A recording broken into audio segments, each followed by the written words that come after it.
so Dice Factory. Basically, what's our let's start by, before I find a match, let's start by figuring out our win condition. How do we actually win the game?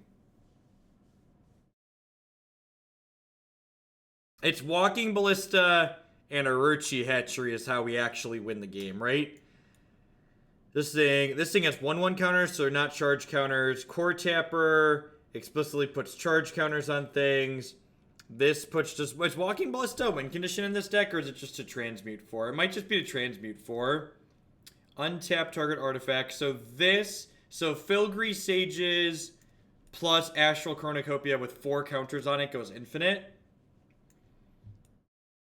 Teds can make 5/5. So this gives us infinite mana along with Filigree Sages. And then Walking Ballista is lethal off of that. It looks like a backup plan here is also you can Whir for Orochi Hatchery and then Coretapper and Surge Node it up. An Artificer's Intuition here as well. All right, I think I have a general gist of what we're trying to accomplish here. See how it goes from there.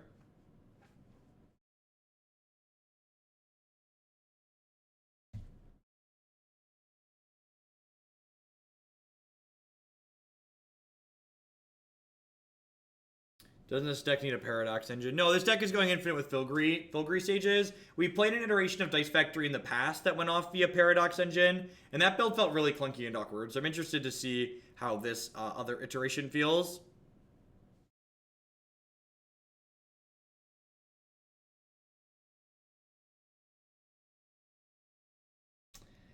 This hand doesn't do anything, but I also, like, don't know if any of our hands do anything. This hand, like... gives the illusion of doing stuff. Chalice does use charge counters. You can use Chalice along with some other things to kind of mess with people. We have Academy runes on top of our deck here, so it doesn't really matter what they take. We're going to be able to flip it back up on top. Honestly, I wouldn't be surprised if, like, this deck is really pretty bad overall, but it was just, like, has Ensnaring Bridge and Whir for Ensnaring Bridge, so it's just gonna, like, let us steal a bunch of games.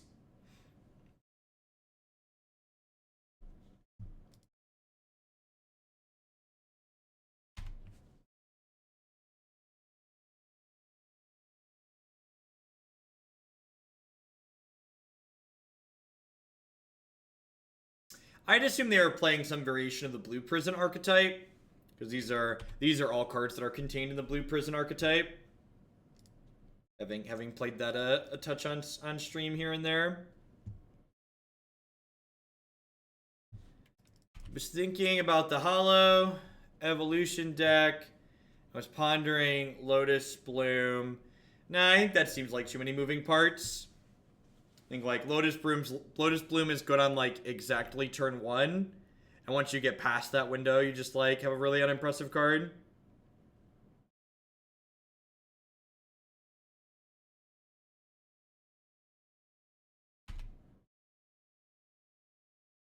Evening Wife. Ruler of Throne, I guess, is playable. I don't think so.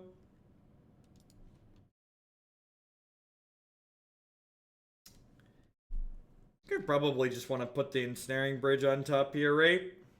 Yeah, I think so.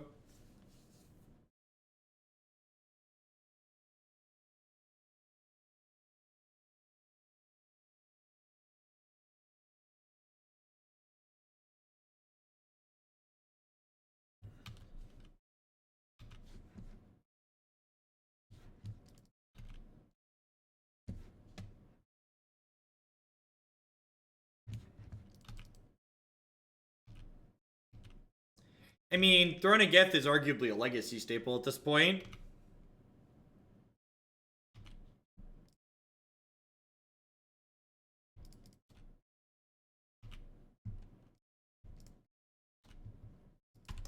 So we're going to take a hit from the Ghosts again next turn.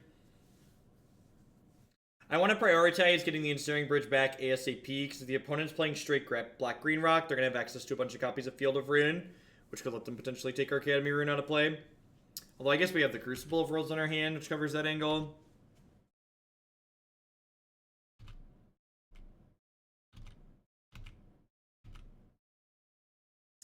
I guess I could have played the Chalice out for 0 to prevent getting attacked. Sure.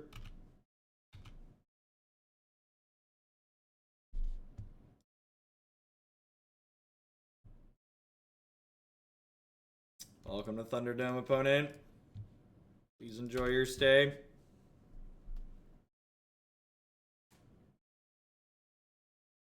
Chalice doesn't seem particularly useful here. Probably try and turn that into something else here.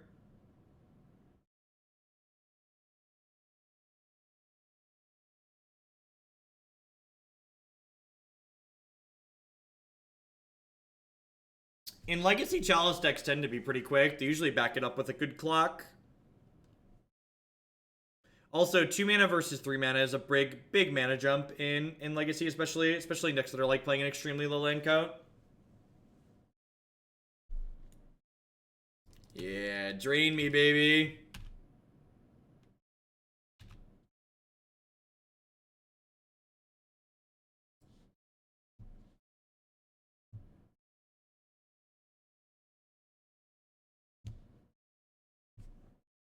Do we get modern staple Orochi Hatchery? I think we do. I don't know if it's correct, but I love it.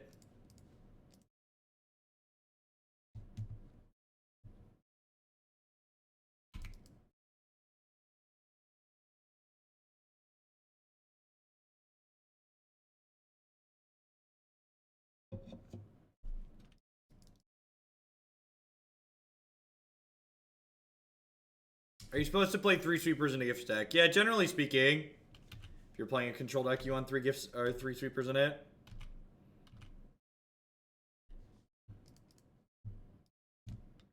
Try and find a land here. Tech Edge and Buried Rune. Okay, we'll take Tech Edge. Get to play our Sages out here. And then get to start making some snacks. Making some snacks. I think this card was in one of my casual decks back in the day.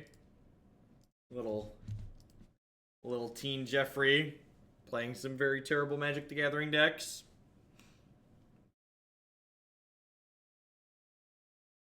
What if instead we didn't do that?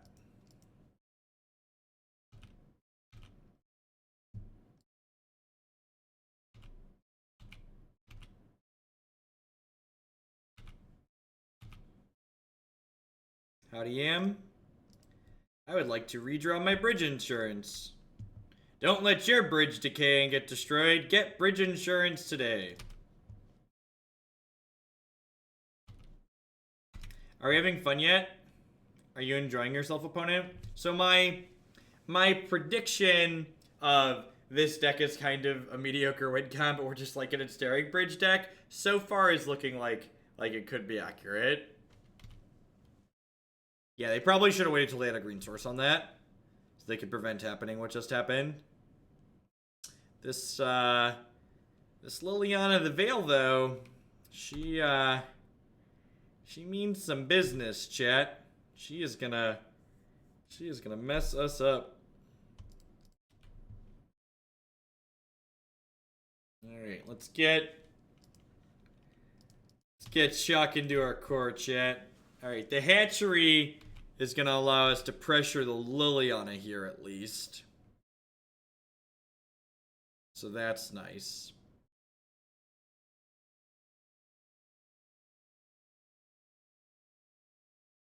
We have a Sorcerous Spyglass, right? Yeah, which is weird, right? Like we have this random Artificer's intuition, but we don't have a Pithing Needle to go get with it.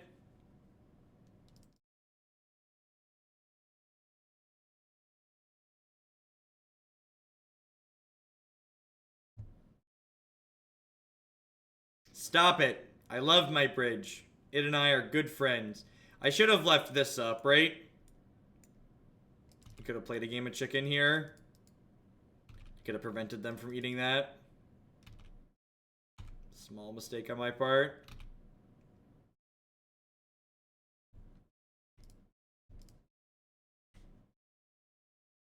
What if instead We didn't have a Liliana.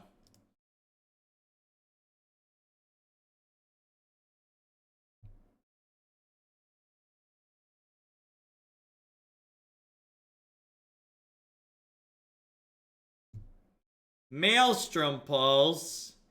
Oh no. Oh no, chat.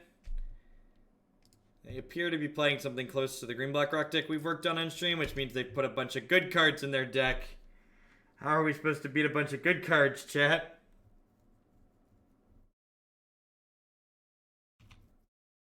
We've killed our bridge.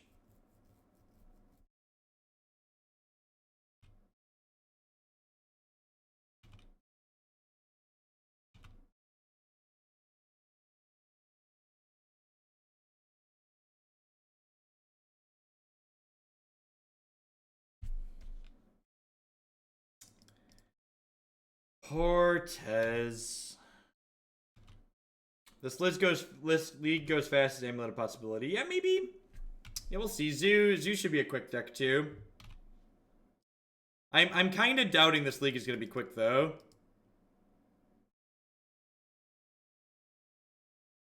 The answer to whether or not being a judge versus playing is a good proposition is purely based on what you enjoy. If you're doing either of those things expecting to make money, you have a drastic misunderstanding of how much money you will actually make doing Magic the Gathering related things. Oh, you know what? I messed up here. I should have put the Cornucopia on top of my deck. Yeah, now we're just definitely not on that plan. I could have put the Cornucopia on top of my deck and then like potentially have gone infinite.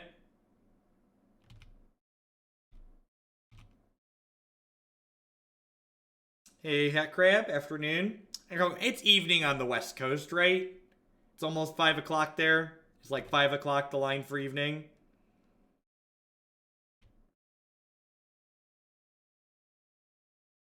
Newsic, thank you for the brand new Prime support. I appreciate that. Welcome. There's a lot of great people making a lot of great stuff on Twitch. Thanks for supporting mine this month.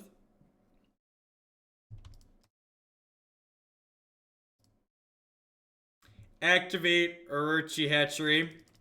Oh, yeah, give him the fangs, baby. Really sink your teeth into him. Look at that snake. A snake, a snake. Oh, it's snake.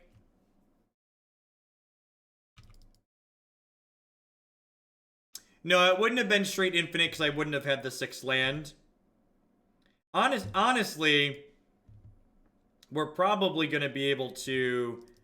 Alright, so we'll go infinite next turn with the Inventors Fair. So next turn we'll be infinite with the Inventors Fair, assuming they don't rip a piece of removal here. Sure, but you need a Cornucopia with 4 charges on it to go infinite. And this only adds 3. It taps to add 1 and then sacks to add 2. So you need at least one more. Welcome to my snake party, opponent. Population U.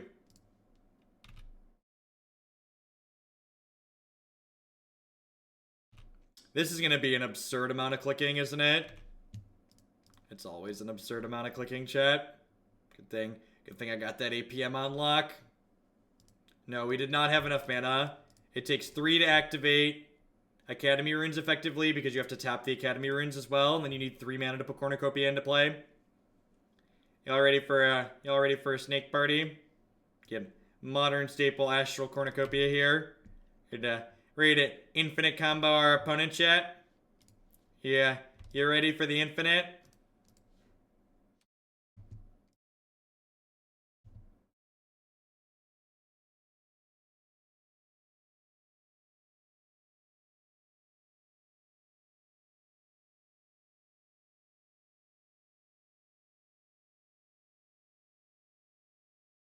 So, this is infinite mana. Oh god, I have to click twice here every time. Lordy. Lordy. Lordy.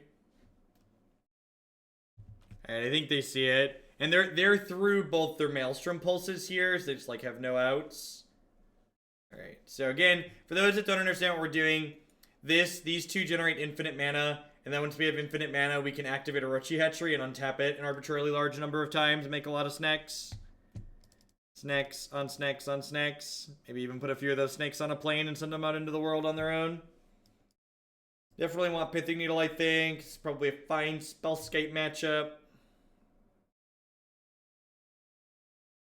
So this is bad Twin. I mean, why do you want to compare it to Twin? It's just like functionally very different than Twin. Chalice of the Void seems really terrible here. Chalice of the Void's pretty bad in Modern in general, I think. The second win, turn 3, theoretically. I'd believe that. Don't ask me to pick out which cards allow that to happen, but I believe you that that is a line that happens on occasion.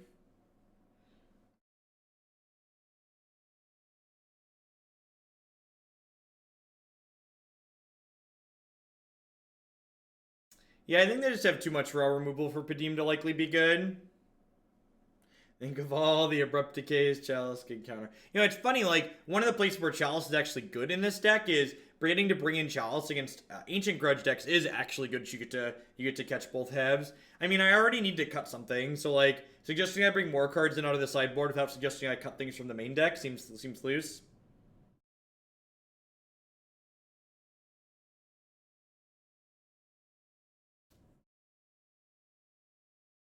Yeah, I just trim Artificer's Intuition. It's like a really random one of. Hat Crab has all the symbols. He's like Prince. He barely has a name.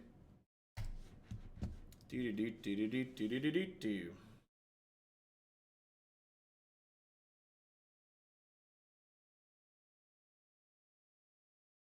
Padeem can't beat a gate. So, they could also have Liliana the Veil, which is a card that they're probably leaving in against us. We don't have that many creatures overall.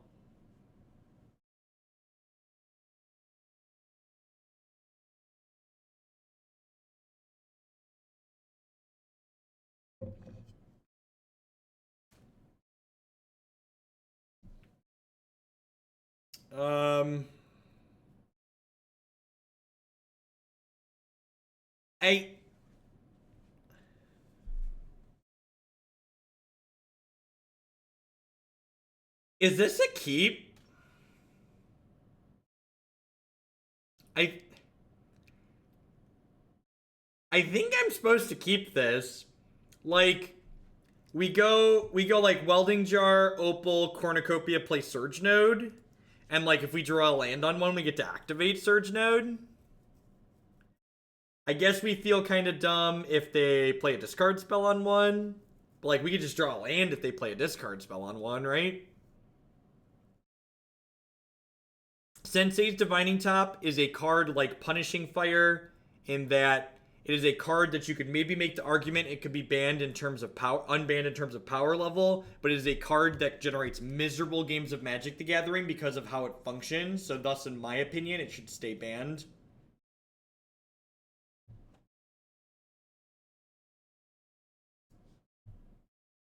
I'm gonna go ahead and just play all these other cards out of my hand. Since they have a turn 2 discard spell, I'd prefer they can't take these cards away from me. So remember, if you're going to offer feedback in chat, you need to be constructive and specific, especially if you're telling me I did something incorrectly. You need to say something like, this is a mulligan because, and then articulate yourself and explain the reasoning why you think we should do that. Just telling me I'm wrong doesn't help me learn. Doesn't help anybody else in chat learn. That's the goal of the channel, is help people learn and grow as Magic players.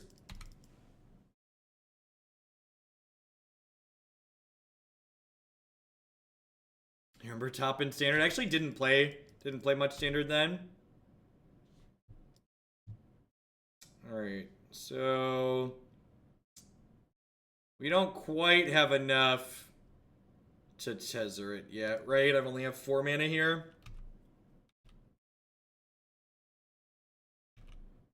I mean, like, this played out as, like, a good reason, like, why this hand seems very reasonable, right? Like, we're just, like, charging up the cornucopia here and, like, well on our way to, like, having some reasonable stuff going on.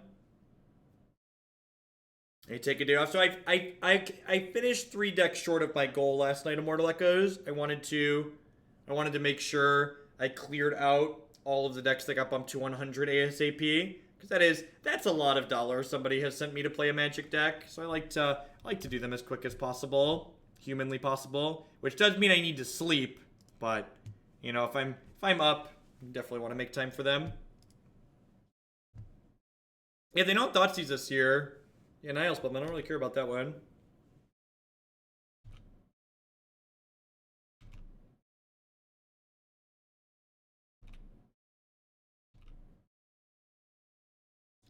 Alright, so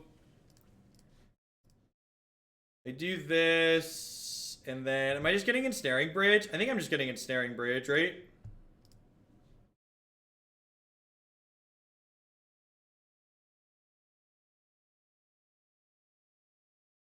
This top 64 to Grand Prix. I'm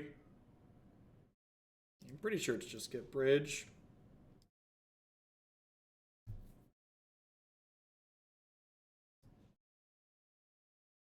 Just like add layers to how they're able to kill us here. And then eventually we want to go, we are a, we're a what's it called away, our 4 tutor away, or that 4-drop away from going infinite here, I believe. I mean, it's also like very possible like my opponent just like had a lot of bad cards in their deck, and just like a card that cantrips is better than like a Fatal Push. Like if I was on the green-black side of the table, I would definitely play Spell Bomb before Fatal Push in this matchup.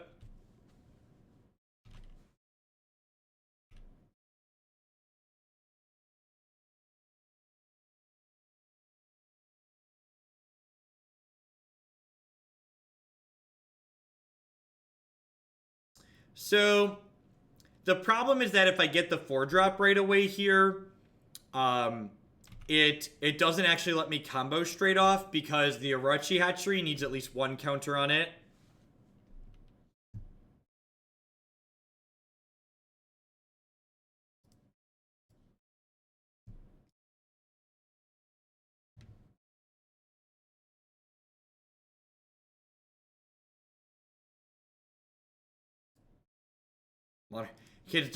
Kids in chat don't know what modern staple Orochi Hatchery does. So disappointed.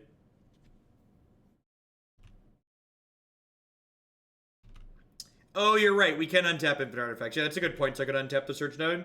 Yeah, so I could have gotten the 4-mana thing and then combo this turn. You're super correct. Okay, and now we have to kind of hang out for a bit, right?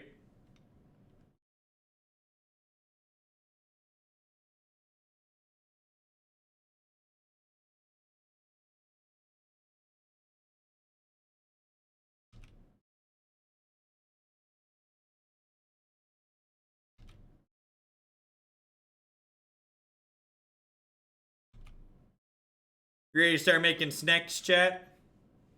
Got the snack token backup plan here.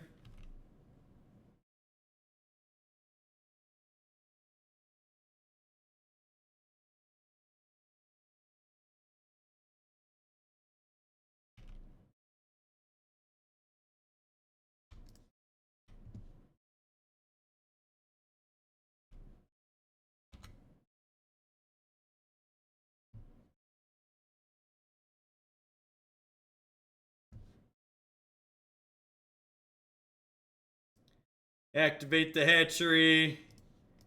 Tezzeret. Look at this slow fair grind, chat. Don't you just love it?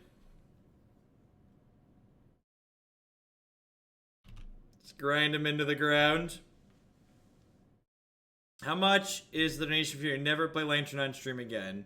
Well, we're probably never playing Lantern again. The donation threshold for me to play Lantern on stream is 1,000 American dollars. And that number is there to discourage people from donating for it, because I'd rather not.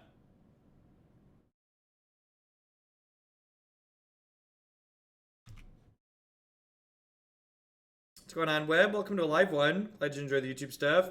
No, not my Mox Opal. How will I ever win the game now? Should auto yield to these. It's $1,000 and no line cut.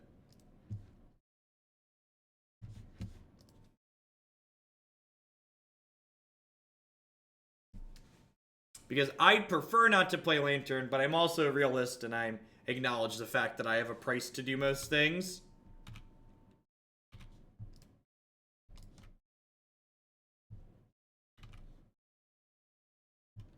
Ooh.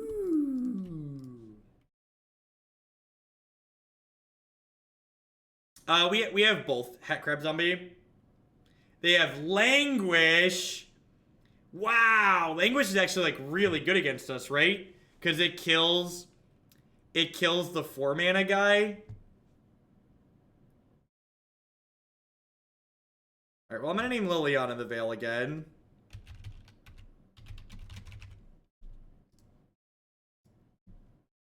Okay, so they have this Languish, which I think means I'm actually just gonna go get a Coretapper here.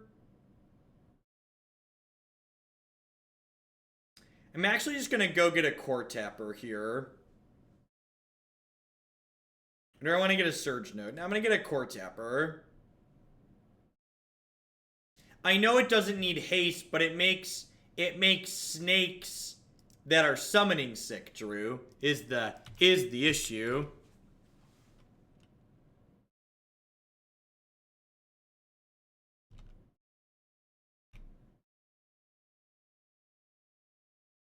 Oh, and then you know what? I should probably start zeroing Tezzeret to find Welding Jars. It's definitely something I need to do. Well, we have a Walking Ballista as well, but we don't currently have a way to tutor Walking Ballista. Yeah, you can't Tez Walking Ballista because it'll be a 0/0.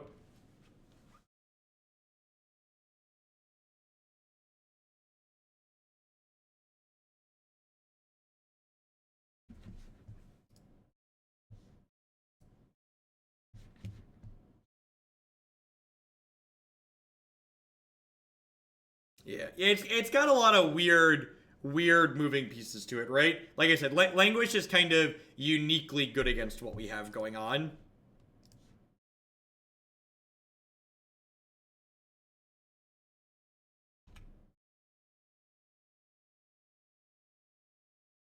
I think Tez is just gonna draw a Welding Jar every turn for the rest of the game at this point.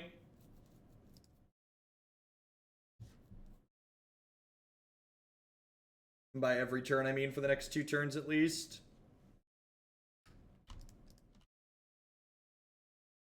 Start swinging with snakes. Yeah, probably should start swinging with snakes.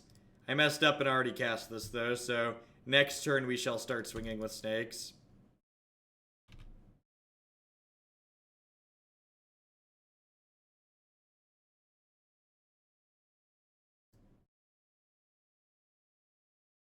Probably wouldn't be surprised to see them Languish this turn.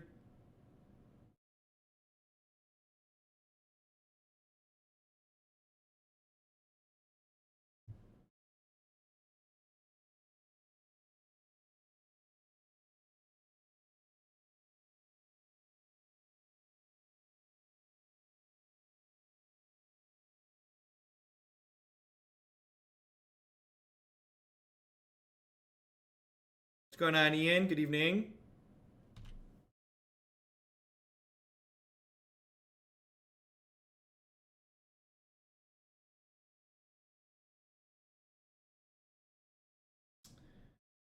So, put these on here. Put these on here. Bye-bye snakes. We will replenish the snakes.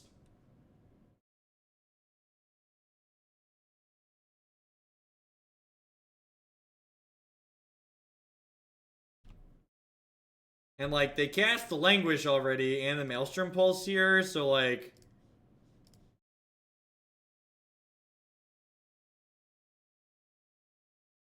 Oh, redirect the Pulse to Skite. That's a good suggestion. So I wasn't sure they were going to cast the Languish that turn or not. Ah! I keep messing it up, chat. I keep messing it up. Need to attack before I do the thing. It's fine. It's fine. We're winning by a lot. Why win by a little when you can win by a lot? They're dead. They're dead next turn.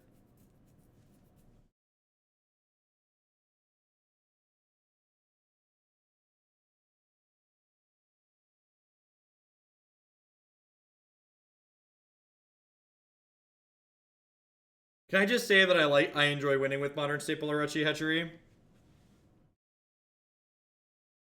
Modern Staple Orochi Hatchery and I, we go way back. It's good dude, quality people. Oh no, not another Tarmogoyf.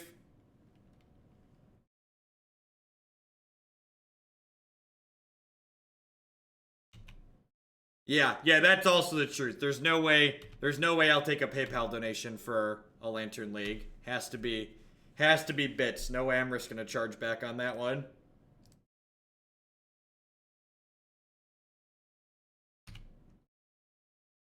Alright, I'm gonna give him the Python chat.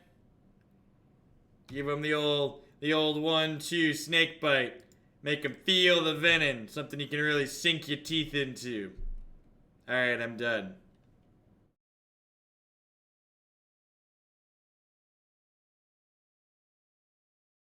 Yeah, I lost the chargeback. Because basically that's how that always happens. You're basically as a individual providing a service or a small business vendor, the chargeback system is designed to screw you.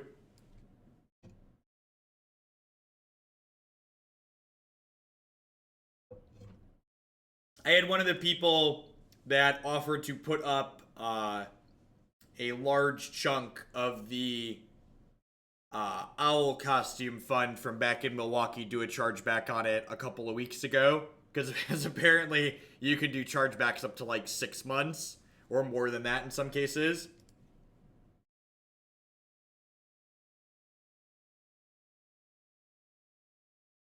It was $200 plus a processing fee that I took.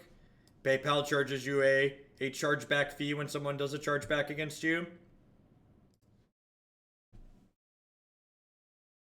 Did I update Stream Decker? Might not have. No, I totally updated Stream Decker. Remember Stream Decker on mobile is Fubard?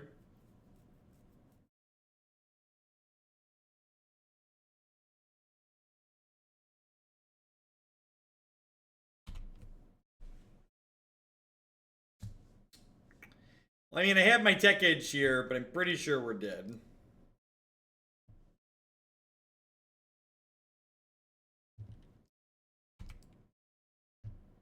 $1,200. Yep. Yeah, and the weird thing is, and this is just like how I just like assume that like you're basically screwed as far as a vendor goes. Like the person that did the chargeback like was like a regular donator to the stream, and they did chargebacks to multiple people, and apparently they won all of them.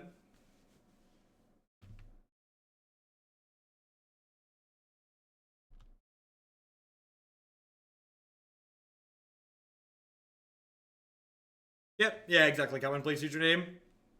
It is very documented that I'm providing a specific service for a fee, and if you look at when you click through on the donate, the Streamlabs stuff explicitly says that they're non-refundable, but apparently none of that matters.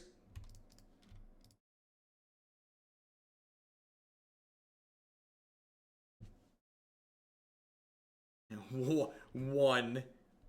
Correct. Yeah, that is why as a streamer bits are better for me, because Twitch assumes all of the risk on a chargeback.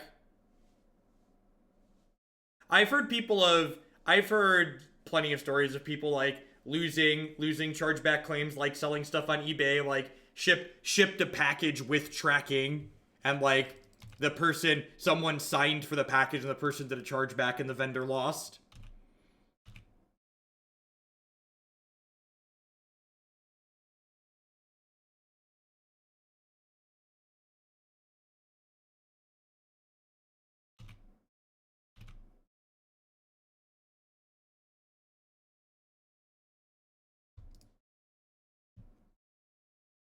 No, like even somebody signed for the package and the seller still lost the case.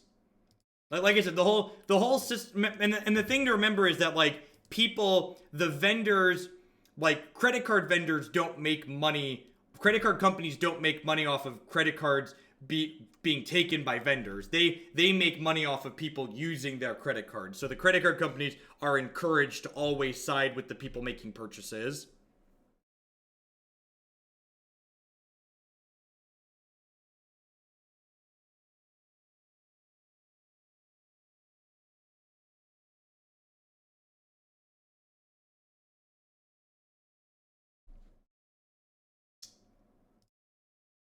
Okay.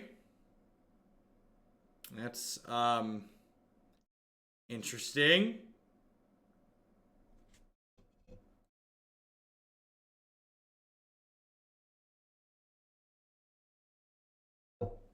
That's probably not a bad idea moving forward, Hyder.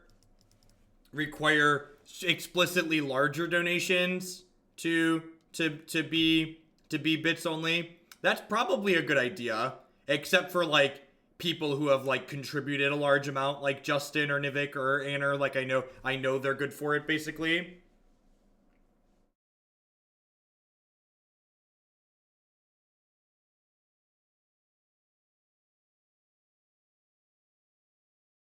I'm gonna sack this now because otherwise they'll put charge counters on something else.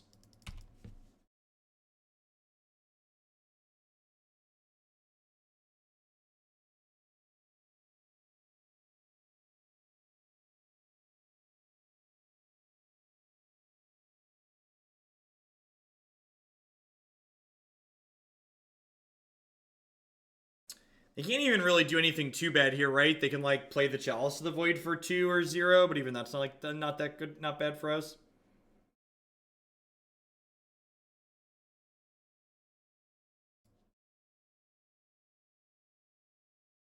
No, they can't tech edge me. I don't have 4 lands.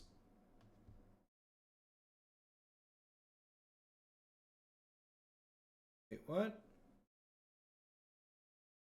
This card is templated in such the worst way. This card is templated in such a man. Whoever designed this card. No, I didn't have 4 lands. It doesn't check the person whose lands you're targeting has 4 lands. It checks if your opponent has 4 lands. And they have 4 lands, which means they can tech edge me.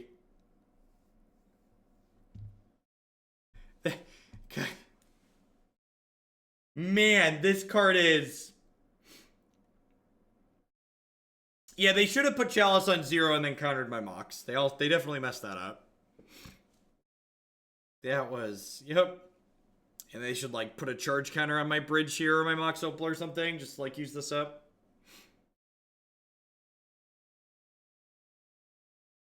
It was a legal play. Magic Online allowed them to make a legal play. Yeah, it works a lot for the same way. For, like, you know, Tech Edge doesn't have... I feel like if Tech Edge was printed today, it would be printed with, like, an intervening if clause, basically.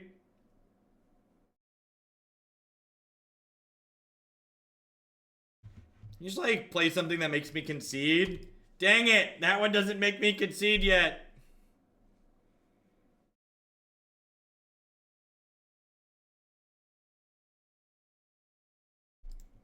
Alright.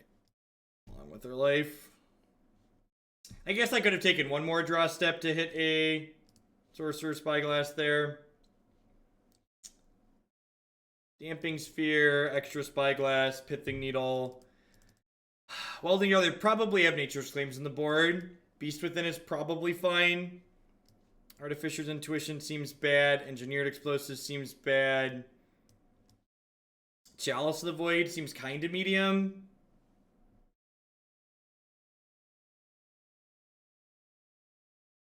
Is Padeem good enough? I guess he stops targeted removal, and they probably don't have a lot of ways to kill creatures. So I'd buy that for $1.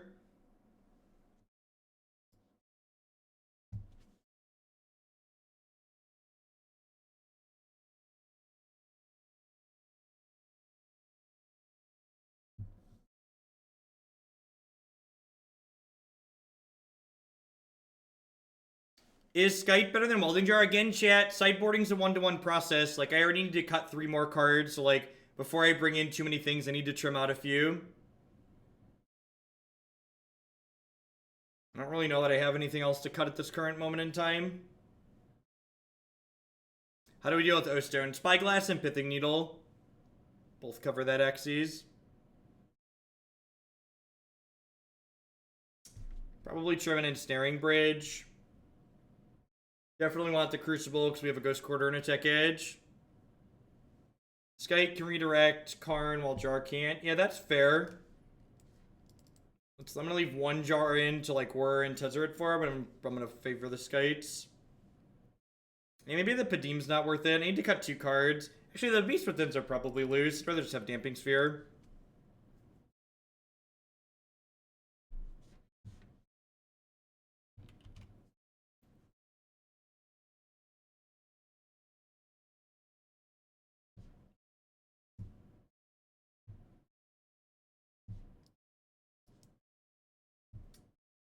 I guess.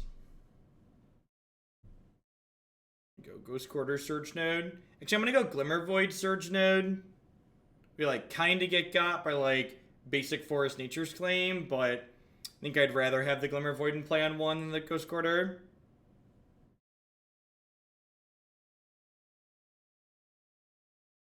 Still feeling tired? No, I'm doing okay.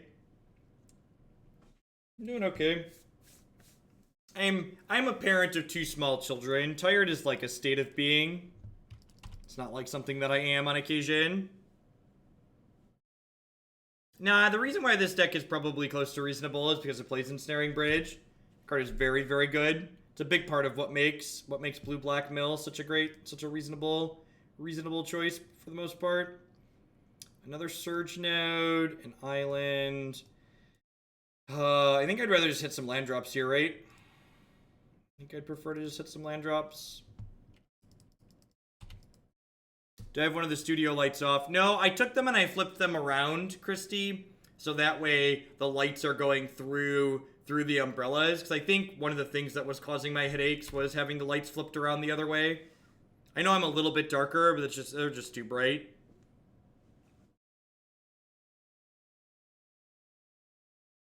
Lawfurv, forgot about this for about 2 weeks. My bad. No worries. You got it plenty of time to keep your streak there.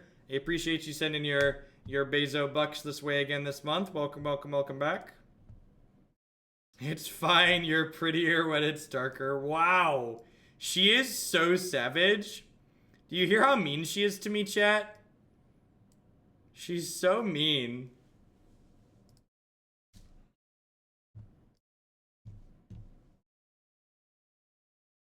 I'm gonna tweet that one.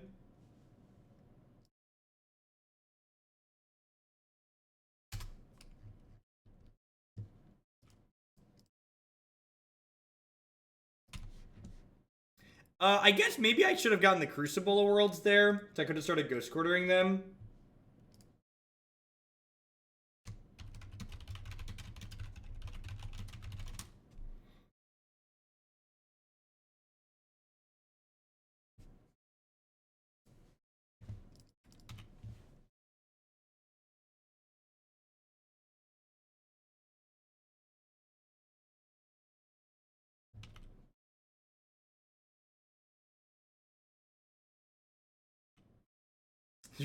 You want I should time her out, boss?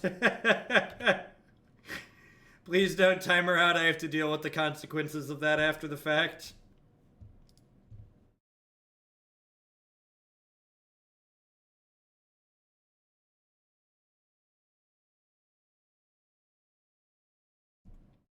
Hercules Recall.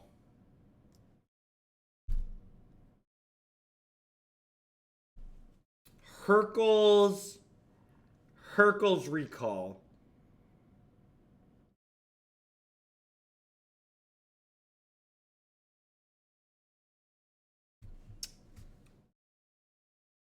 Okay. Okay.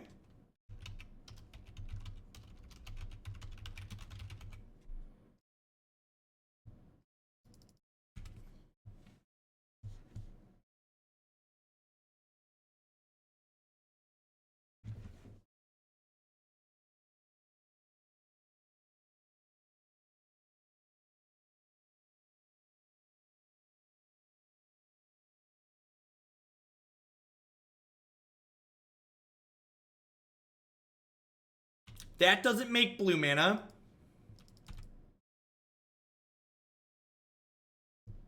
Okay, I was hoping for an untapped land there, but like, tapped land will do in a pinch. Probably don't want to Ghost Quarter this opponent because I assume that there's an island in their deck somewhere.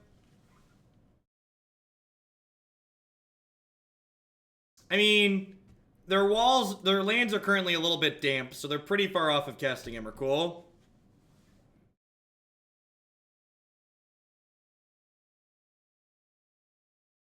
Island lets them cast Hurkyl's Recall. It's the map, it's the map, it's the map, it's the map, it's the map. There's a blue source in your deck, right? Yeah, okay. Like you didn't put Hurkyl's Recall in your deck and then not put a blue source in, right?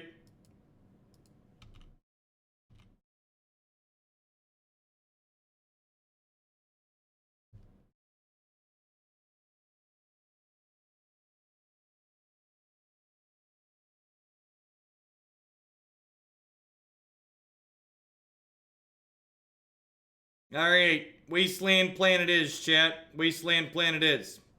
Ip cheerio, mate.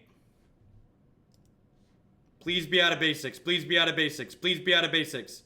Oh, they are about to get her done. Y'all ready to get it done? Y'all ready for this?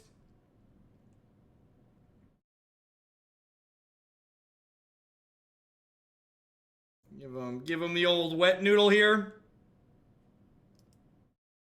Say hello to my little friend. Get him. Arr, arr.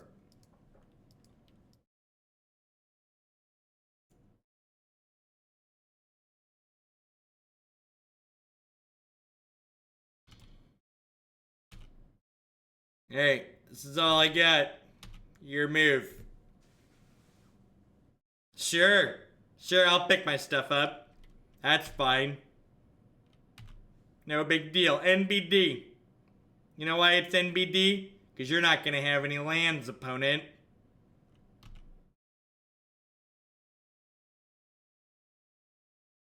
Sure. You have the tower and the power. For now. Oh no, not my Glimmervoid. Somebody help. We've hit the Crucible Strip Mine portion of our game. I should have cast this first, technically, right? My sequencing there was just like mono slops. Yeah, I want to keep them off of Tron. This is all I got. Strip mine you every turn. You, me, and Mr. McGee, opponent, we're going places. Going places, doing things.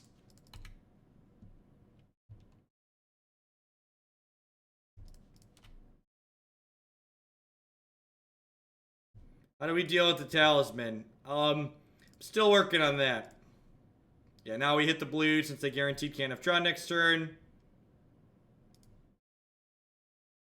I want to know, like, are they going to be able to do something with only 5 mana? They have, like, 5 mana for a very small window here, right? Yeah! Yeah, get her done. Get him. Arrgh. Arrgh. Man, I wish I had a better answer to Hurkyl's Recall, but we really don't.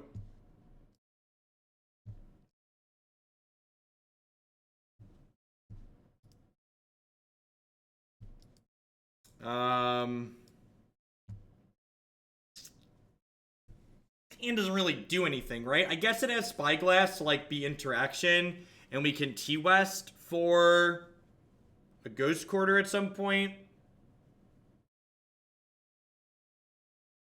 Yeah, it really is the best Ecto, man. You never have to feel bad. You never have to feel bad for a Tron player. Because they deserve everything they get. Because they registered Urza's Tower. What's going on, Python?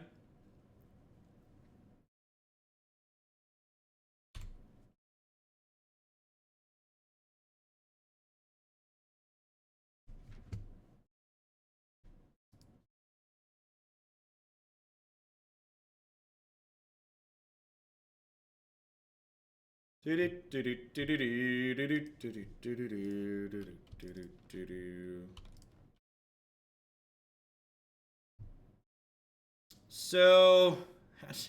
that's a prophetic prism. I think I was gonna name expedition map here.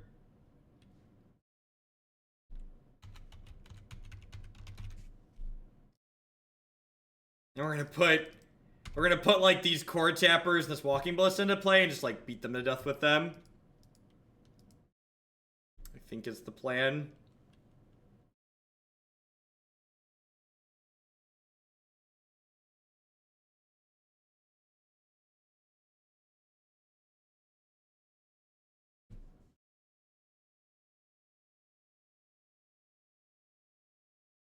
Yeah, there's some kind of weird Tron brew. They had Mindslaver game 1 and they had Hercule's Recall game 2. I mean, Mindslaver actually won the game 1, to be fair.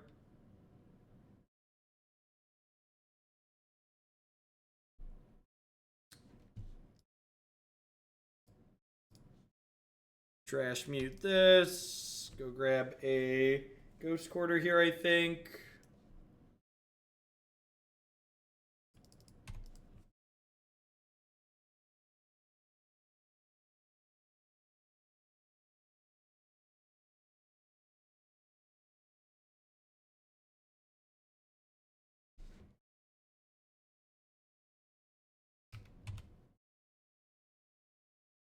Cornucopia is a win in 2 turns.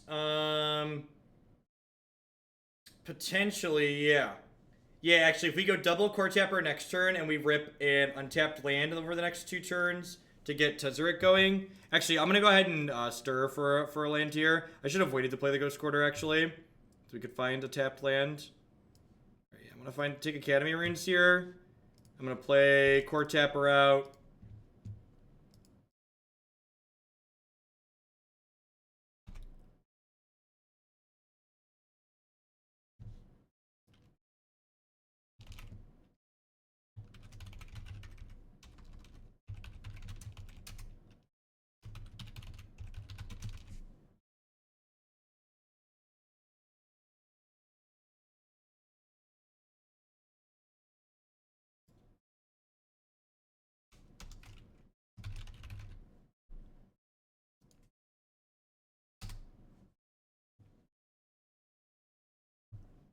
Sure.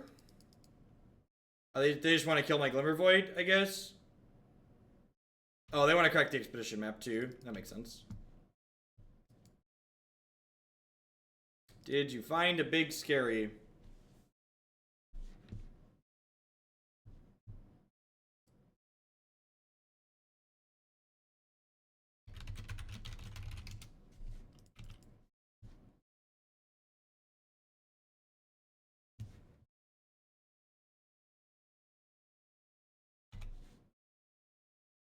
So now, unfortunately, we need to draw another land.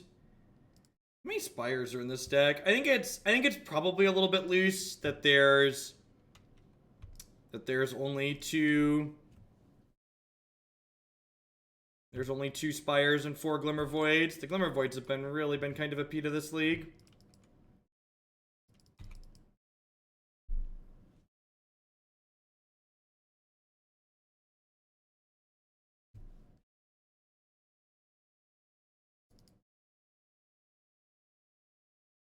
This is a mana ability, so you can't meaningfully Sorcerous Spyglass that.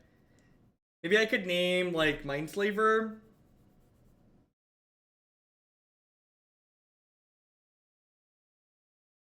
I was responding to a message from Christy on Facebook, so it's technically social media.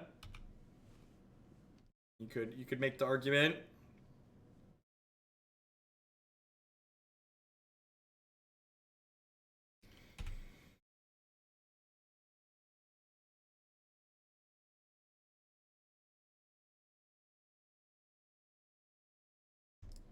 Sure. Let's put Padeem into play. Should I Ghost Quarter them? I should probably Ghost Quarter them. Yeah, I should. Guys, it's so close. Because, like, it puts me further off of Tezzeret if I Ghost Quarter them.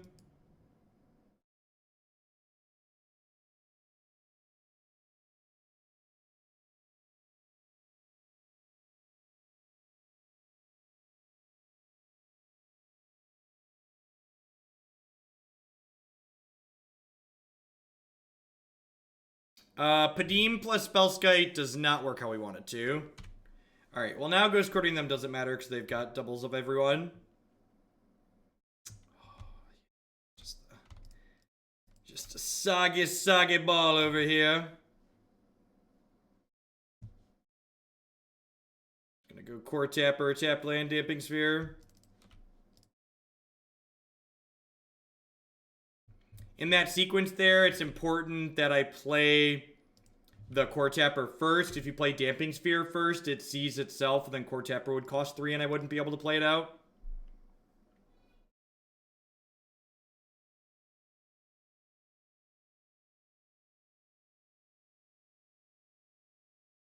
Assuming we don't die right now, do we win? I don't think so. We need, oh wait. Do we have infinite? No, we don't have infinite mana quite yet. We need Cornucopia. I think we have it now. I think drawing the Cornucopia means we have it. Yeah, I believe we now have the win.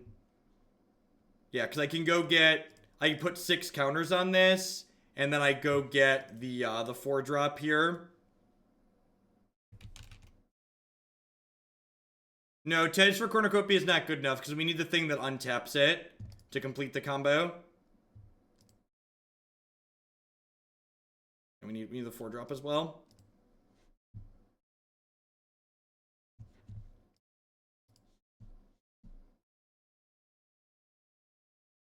Alright, so we have infinite mana, which means with Walking Ballista, they are dead.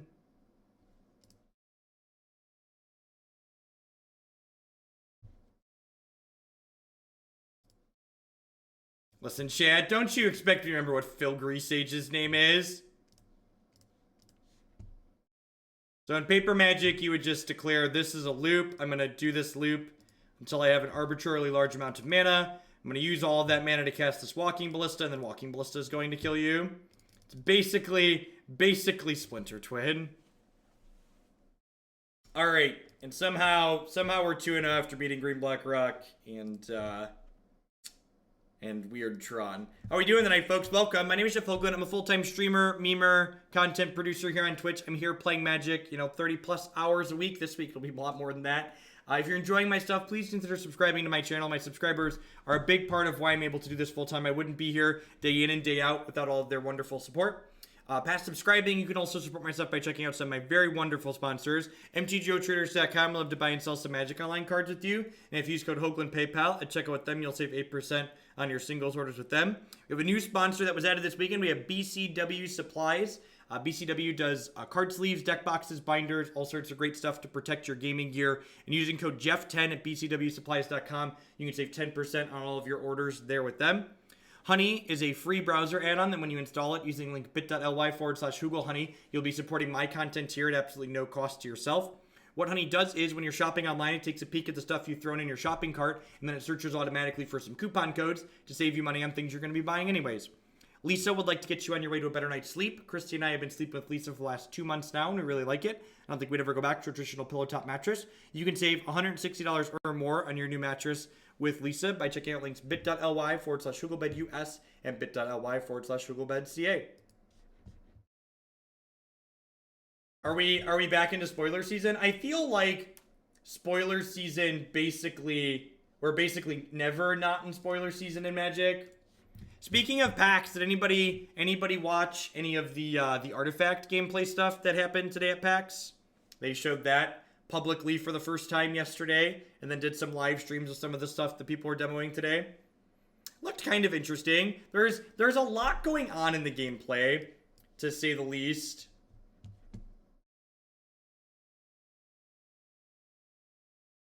Yeah, Germ, thanks for checking out Honey. I appreciate the support. It definitely looks awesome that they have a full spectator client baked in. And I'm super excited that because it's being made by Valve, they'll have a native Linux client. So I don't have to deal with wine for that one. This could be Red Green Eldrazi. It could also be eggs. The gameplay felt okay, Pikes. I'm glad you said that. I didn't want to put that word into people's minds, but cluttered is a good way to describe what I felt looking at looking at what Artifact was doing. There was a lot on the screen, and like the zooming in and out. Yeah, and I don't want to like make a good, like, it's hard to judge things like that without like playing with them firsthand myself, so I'm kind of skeptical. I like want to remain skeptical of like if it's good, bad, or otherwise. Obviously, we just like really don't know, right?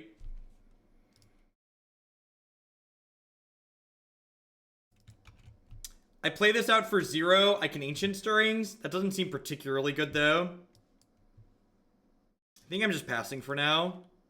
Artifact is a new digital-only trading card game that was designed by Garfield and is being created by Valve.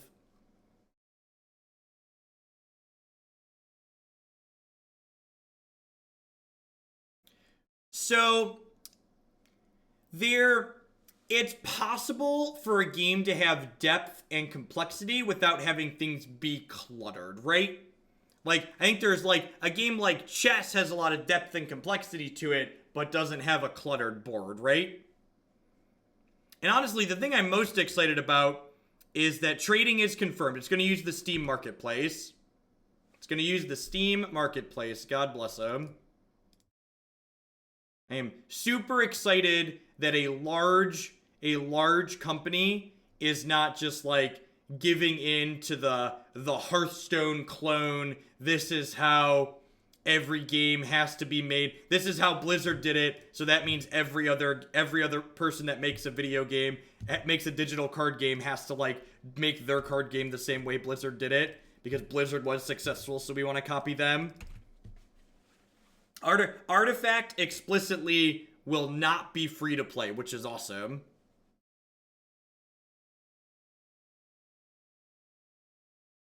The whole free-to-play thing is really annoying to me as someone who understands math. In general, in my experience, free-to-play games that are free-to-play, what they actually are very expensive, but they're good at lying to the consumer or hiding how much their true cost is.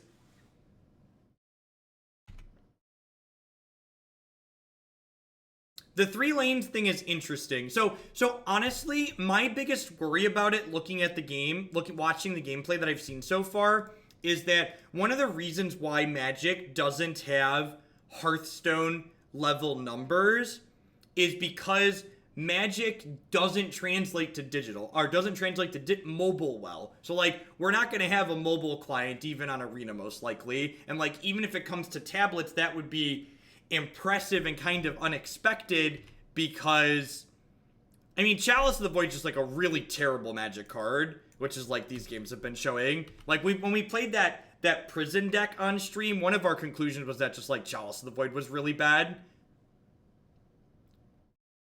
So Duels of the Planeswalkers isn't real Magic.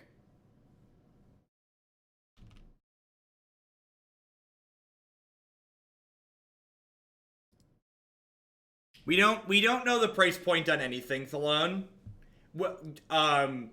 Garfield is on record saying it will explicitly not feel pay to win, like a lot of TCGs often get accused of being.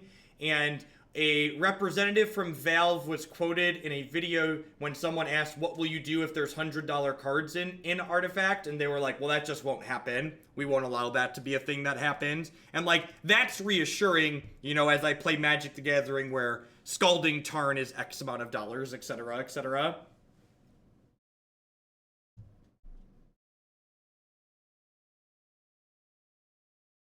It's explicitly not free to play, Fad. It's the game is explicitly not going to be free to play. It will cost $20 to play Artifact at a minimum. You have to buy a copy of Artifact to play.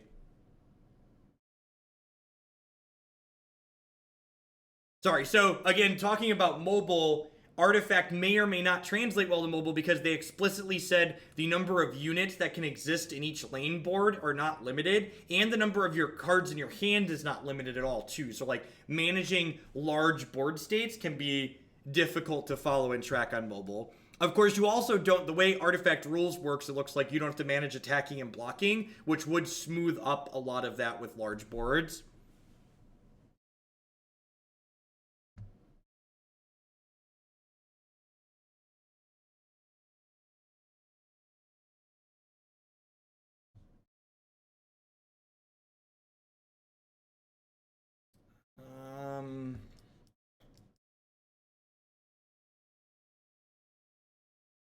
I have Coretapper and Cornucopia. I think this is a keep.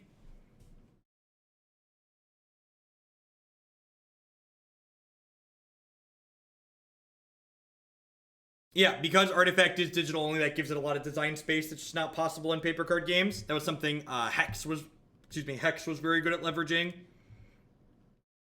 Using that digital only space.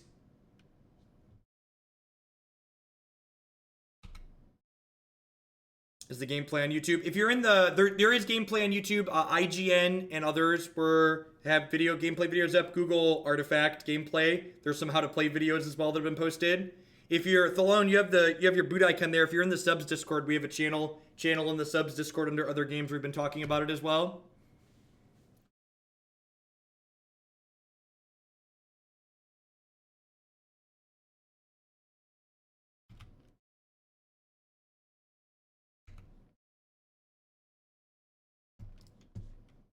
So, I could sack Coretapper right away to go ahead and play...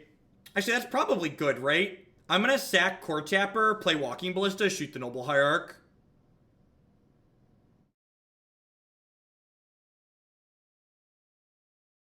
Yeah, music, it's easily going to be smooth on the desktop, which is what these videos are on. Artifact's not going to release on mobile till sometime next year, they said. So we won't have a good measure for a while how well it's going to translate to on mobile. Yeah, then we can Tez next turn. This is a good start.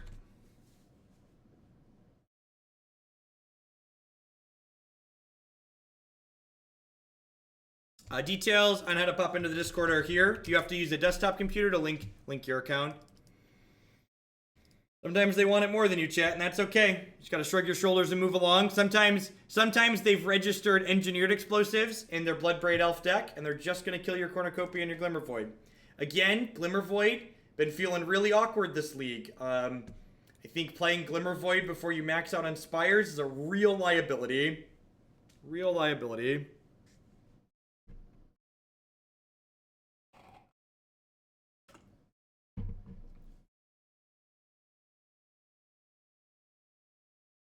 Coretapper, Cornucopia.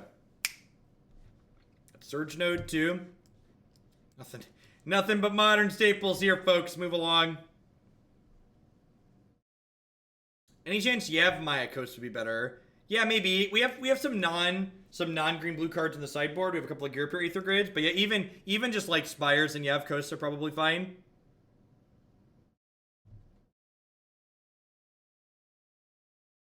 Oh no, the person streaming Magic the Gathering that I'm in no way obligated to watch is playing a deck that I don't enjoy. Let me show up and dwell in Twitch chat and complain about it instead of finding something else to watch. Oh no.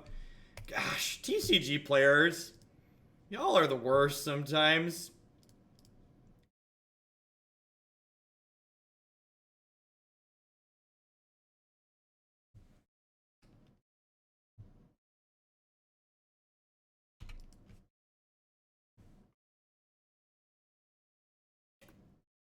You can't just be upset about something. It's only good enough if everybody knows just exactly how upset you are about that thing.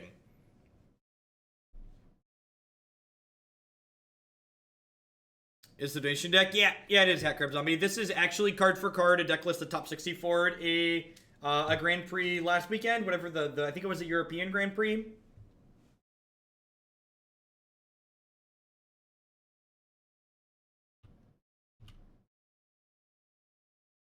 So, Wooded Foothills could be Burn. No turn 1 play is weird, though.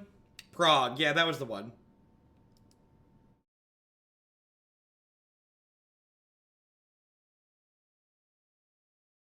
I think Aether Hub is slightly worse in this deck, Hat Crab, because you're looking to fuel a lot of like double and triple color cards like Whir of Invention and Tezzeret pretty consistently. I got you, Ribbon. I got you.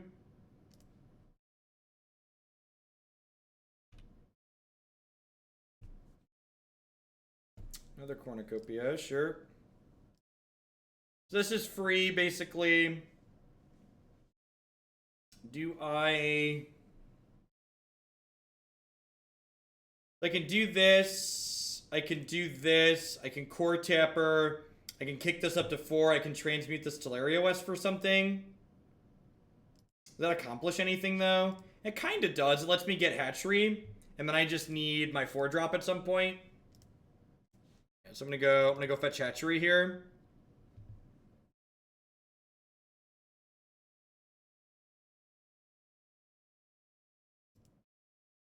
I don't know exactly what they're doing, but they're not, like, doing anything yet, so...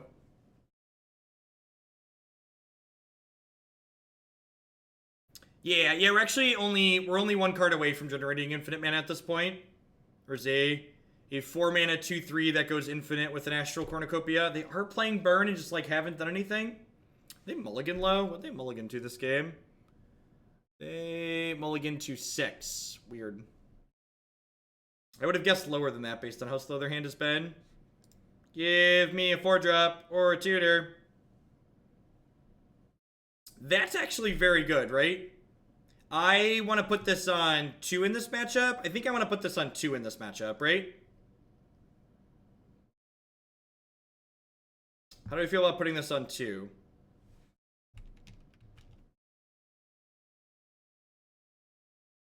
Inventors Fair is technically a tutor. That's true. That's true, actually.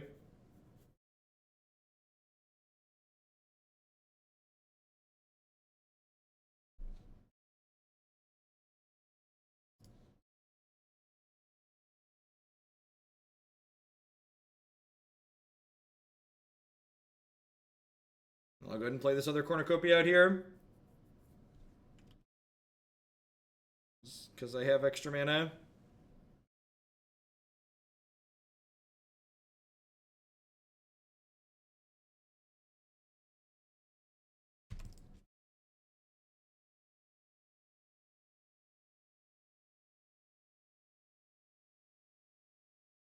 So remember, we can't simply cast the 4-drop. 4-drop, we also need 3 mana left over after we cast it to go infinite. And if they have Lightning Bolt or Lightning Bolt, they could disrupt it. Maybe I should have put the Chalice on 1 because Lightning Bolt explicitly disrupts our combo since it involves a 2/3.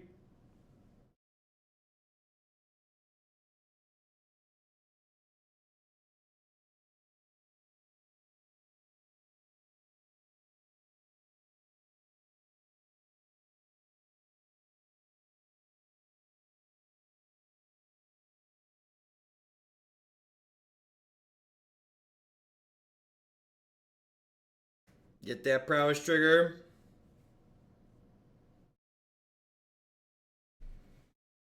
I think we can probably just, like, kill him with snakes, right? Just, like, just the fairest snakes in the land.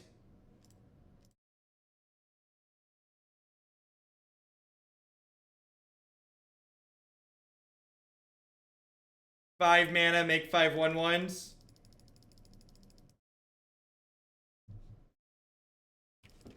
Cast Modern Staple Orochi Hatchery, opponent. Your move. That's all I got.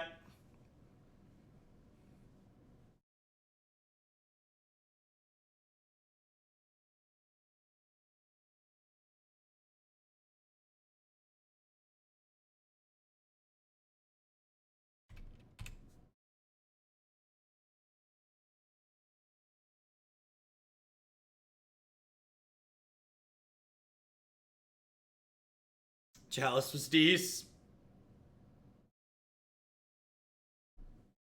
Alright, so I put this here.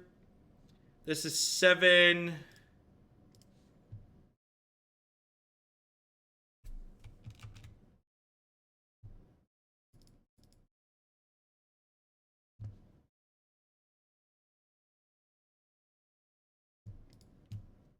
I'm one mana short of doing a thing this turn, but I have a Welding Jar, so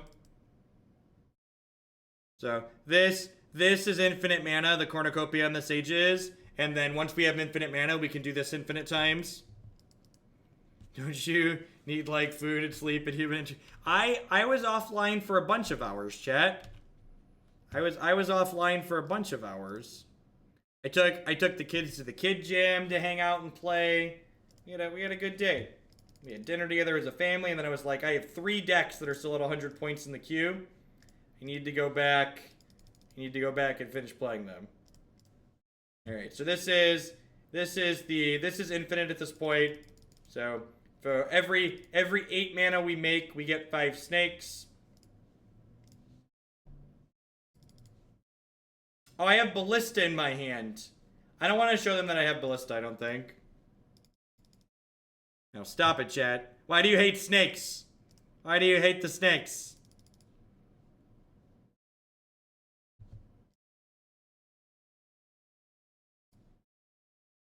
You have something against my Python friends? Why must you hate fun? But my snacks.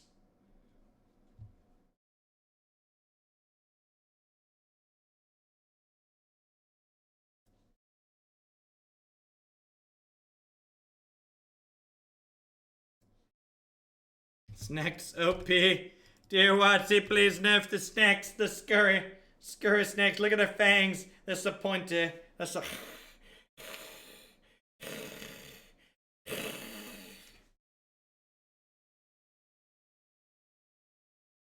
I like how they took a draw step before they conceded.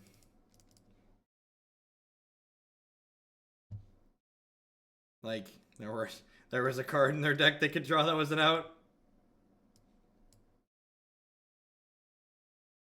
They actually run green for matchups like this. They usually play Destructive Revelry in their sideboard.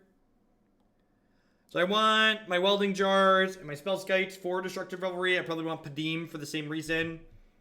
This is not a Crucible of Worlds matchup. It's probably an Engineered Explosives matchup still. I want to cut a couple of the tutors maybe. Maybe trim Whir of Invention. Leave Tez Boy. I think Tez is probably better than Whir in this deck. That's what my gut says at least. Do you think Tez is better or is Whir of Invention better? Does Bridge come online too late? I don't know, we can get our hand empty kind of quick. Yeah, Bridge is probably too slow. I'd buy that for $1. No copies of what's it called in the 75? The Witchbane Orb. Feels a little loosey-goosey. The card was always excellent in the prison deck in this matchup. Turn 2 Spellskite. Turn 1 Spellskite, sorry, pardon me.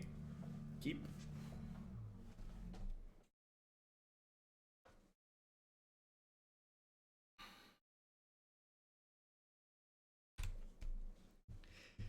I guess Bridge would be pretty good in this hand if this Tez was a Bridge.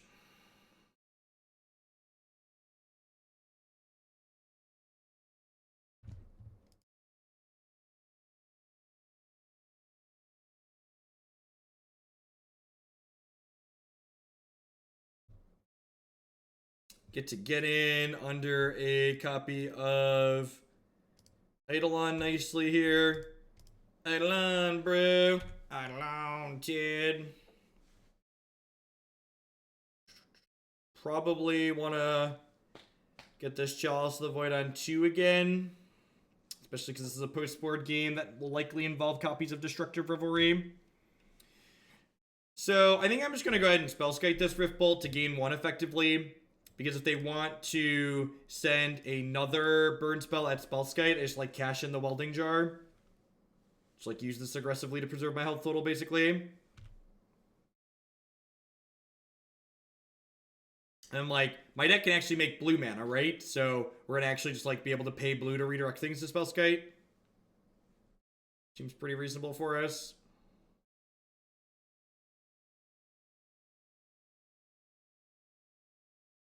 Grim Boy, sure. Spend another gold, yep. So let's start with this and see what we find. Just looking for lands really at this point, right?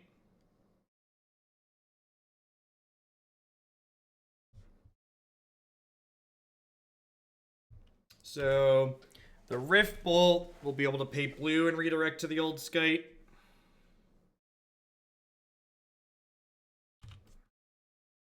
And then Grim Boy will be able to try and finish him, but then we'll get to Welding Jar and he'll go back to full.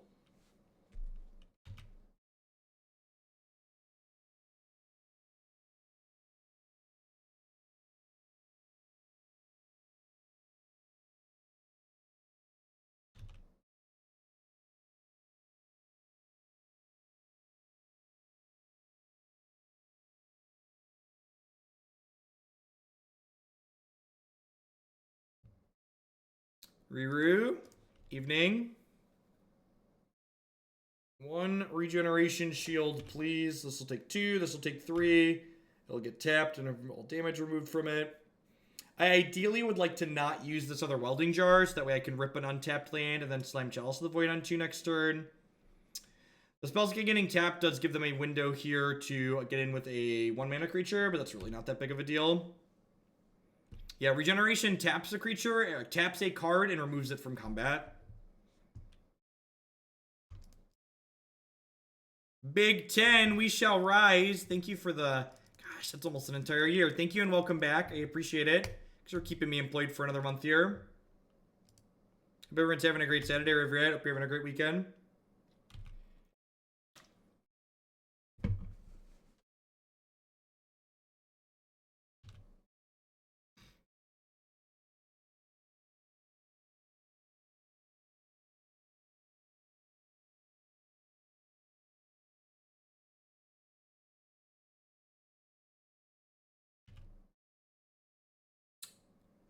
Okay.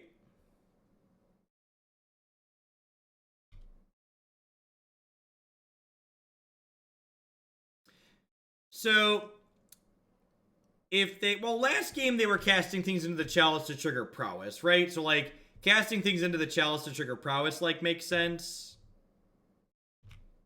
Oh, no, there's a Coretapper on top of our deck. So I'm going to put a stop on my upkeep here.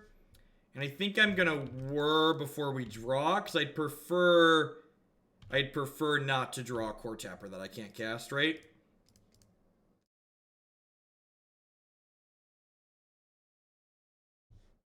Do I want to get a 2 or a 3 here? How do I feel about second Spellskite? I kind of like getting second Spellskite here.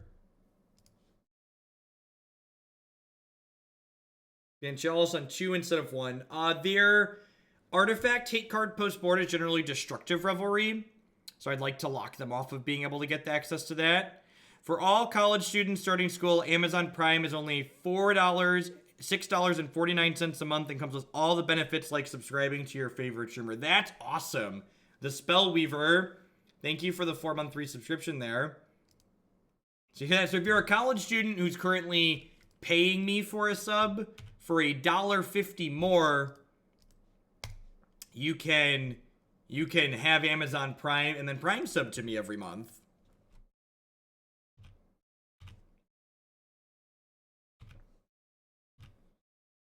Double Spellskite gives us room for a lot of shenanigans here too. It's like if they go to kill one, we can redirect to the other.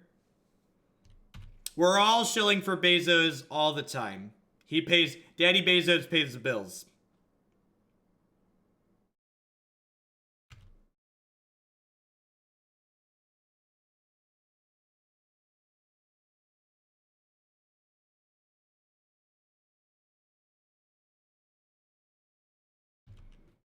Bezos is the name of the CEO of Amazon, Jeff Bezos. That's why I often refer to Prime subs as Bezo Bucks. And like, be aware, like, the reason why Amazon doesn't like give Twitch streamers that Prime subs out of the kindness of their heart, right? Like they know that we make them money. And we're grateful that they allow us to make more money like that, but richest man in the world, yep. Likes to flex. I would love an Inventors Fair. Is this game locked up? Did we just beat Burn? I thought for sure this was gonna feel real bad, but this was kind of easy, huh?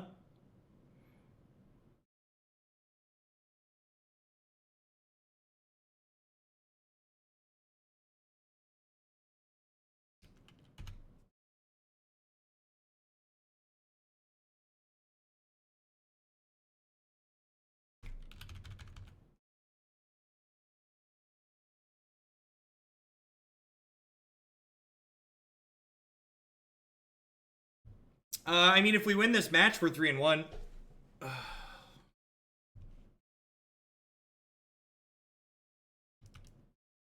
Spellskites were real good this game.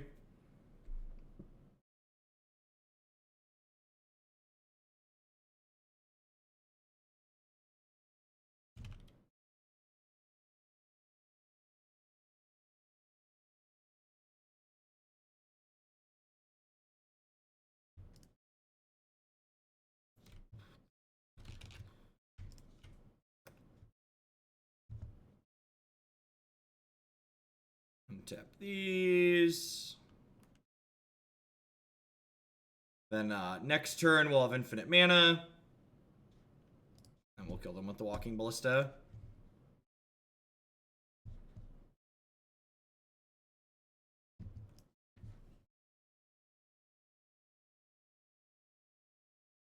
I think that was my favorite Modern format of all time. When we had Twin, and Infect as great decks.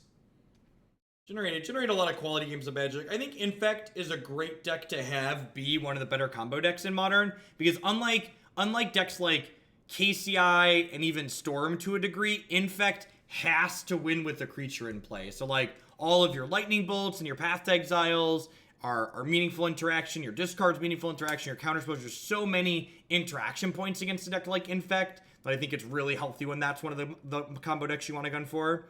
How do I like the Treasure Cruise format? I was kind of neutral on the Treasure Cruise format. I didn't hate it, but I think it definitely didn't click for me as much as like when Twin and Infect were the thing to beat.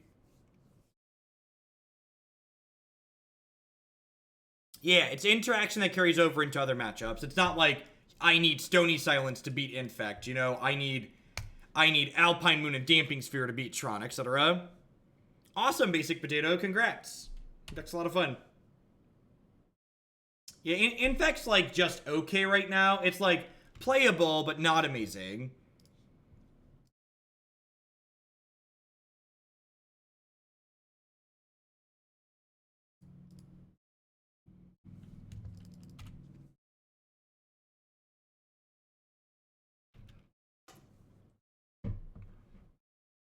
Since you aren't a fan of Serum Visions, would you recommend ad nauseum playing Opt instead? No, I think combo decks specifically, Serum Visions is a necessary evil in. Because combo decks are looking for very specific cards, whereas fair decks, generally speaking, have a wider range of things they're happier finding. Gosh, I almost have infinite mana here, huh?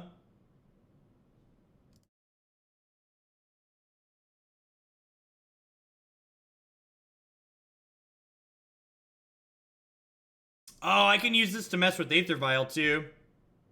Oh, I can Spyglass the Aether Vial. Yeah, let's do that. Let's do that.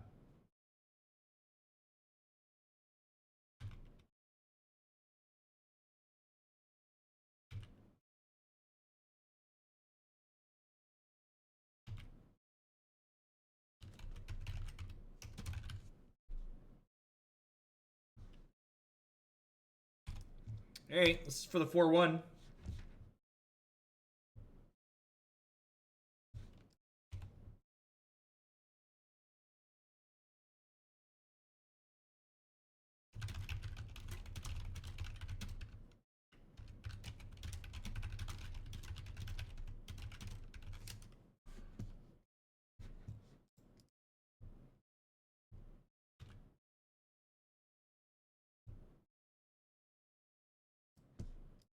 So,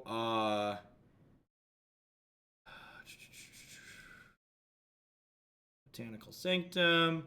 Came for the Hex, stayed for the Hoog, rip Hex, it's going on Forgotten. We've got a lot of good other games coming up this year. If Magic is not quite the cut of your jib. Thanks for the 10 months, though. I appreciate that. We have both Artifact hitting soon that we're going to be dipping our toe into here. And the new Warhammer card game is also great. Probably be streaming some of that at some time soon. And their digital is supposed to be out of NDA early this month. So next week or so.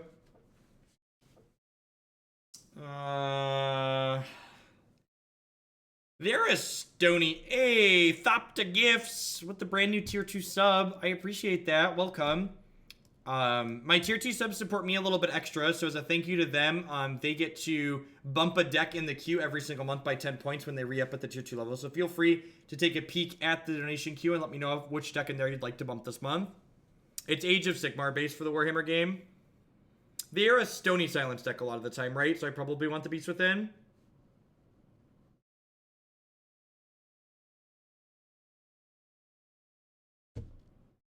The war... I think I'm gonna make an intro video for the Warhammer game. If you don't really know what you're doing, you should read this. The entirety of the quick start rules fits on 2 pages, which I love. It's really quick to teach the basics of. Do I want more spyglasses? I think 1 to tutor for is fine, but I don't know that I want multiple spyglasses.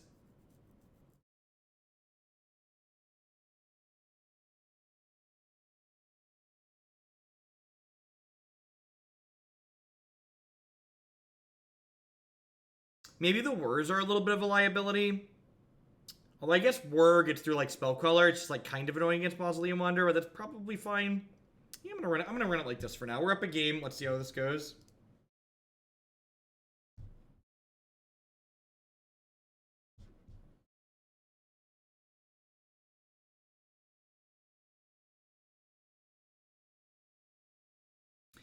Honestly, well, I'm planning to dig in and stream a bit of Artifact just to see if there's any headway in that realm for it when it drops. The fact that it's like not going to be on mobile for like who knows how long is like kind of a letdown for me. Like Magic dominates so much of my like dedicated gaming time like on the computer with Magic Online, not even when I'm streaming, that like when I'm looking to play other games that aren't Magic, I really just want to like chill on my tablet or like, you know, sit on the couch or in bed or whatever and do it. And if it's not on my tablet or my phone, I can't do that.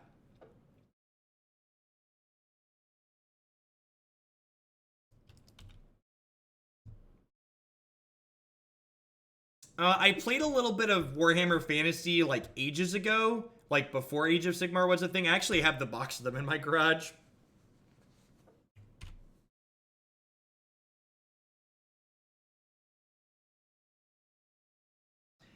And the digital design space in interesting ways could be a great thing that they do. That definitely, like I said, definitely gonna check it out when we are able to stream Artifact. I tend to work overtime effectively, and I plan to be live probably 40 to 50 hours a week for the first couple of weeks to gauge what interest, if any, there is in Artifact content.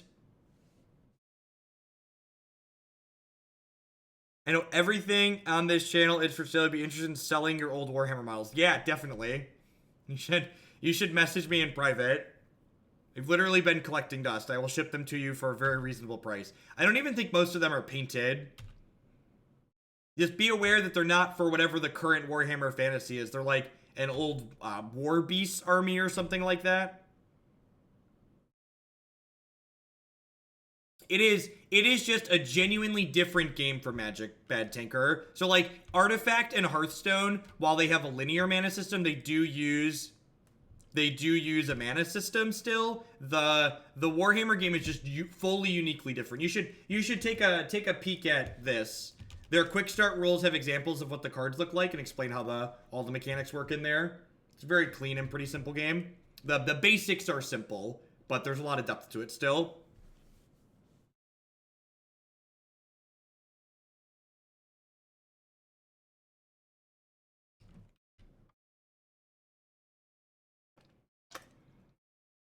Yeah, drop me a message or an email, jeffhoagland at gmail.com. And I will double check to make sure they're not like dry rotted and broken. They've been wrapped up in towels and foam or stuff like that in a container for forever.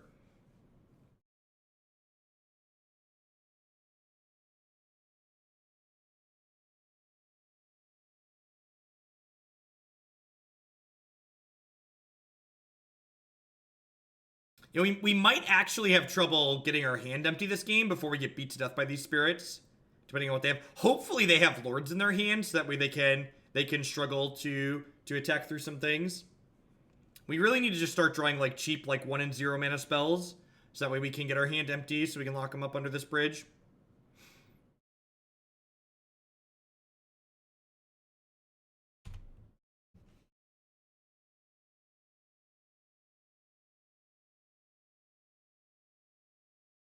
We had Whir for Mox Opal. That's probably a good suggestion. Actually, with Surge Node out, I was going to say we could Whir for Cornucopia, but that probably makes that a worse plan.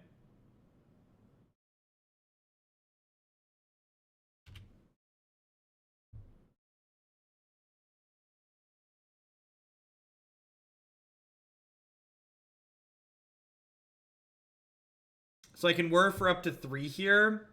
Does that get us anything particularly useful or engaging? I don't think so. I'm gonna go ahead and pass back here. Drawing another land here is probably gonna be the death of us. Because we just take 6 and then 6 here, right? Whir for explosives. Oh, Whir for explosives is like really good. Ha! I didn't board that out, did I? I did not. That's awesome.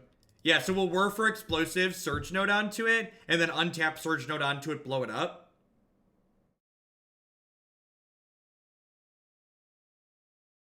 That's great. Do they have a Lord and we're dead? Nope.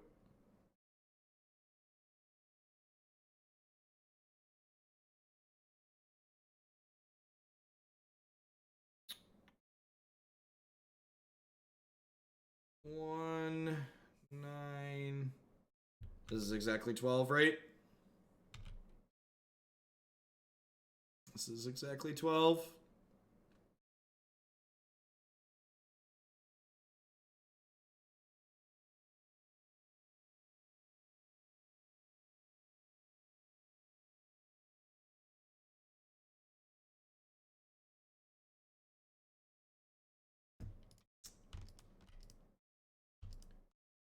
Yeah, I can get a blocker here.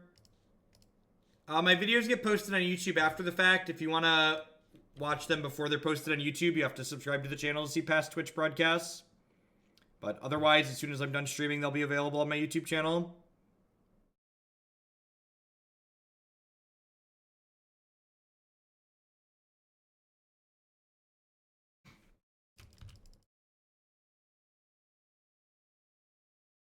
So I'm going to get Coretapper here. They drew a Lord, it doesn't matter. Bugler, maybe.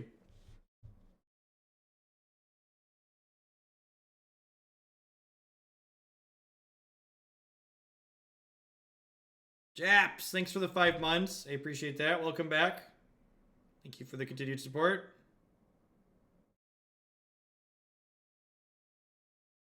Yeah, the lack of bottled cloister. I commented on the lack of there's a definite lack of what's it called in this deck. I'm blanking on its name.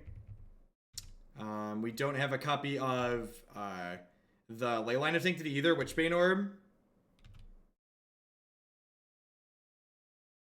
Twerkin Rogue, thanks for upping for the 3 month in a row there. I appreciate that. Welcome, welcome, welcome back. So we are technically not dead.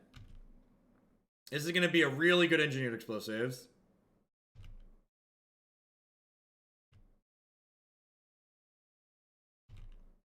We need them to draw a brick here, and then we're not dead.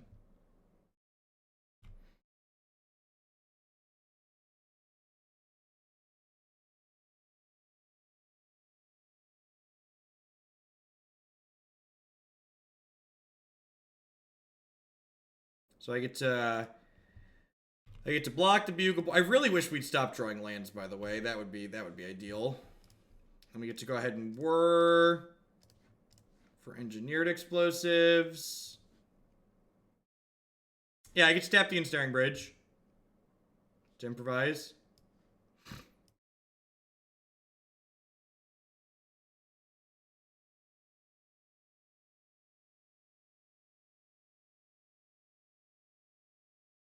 Welcome to Thunderdome.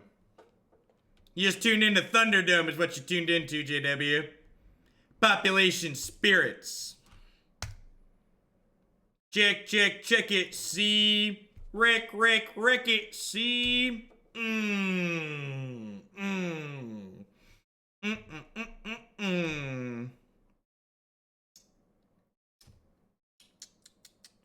Do.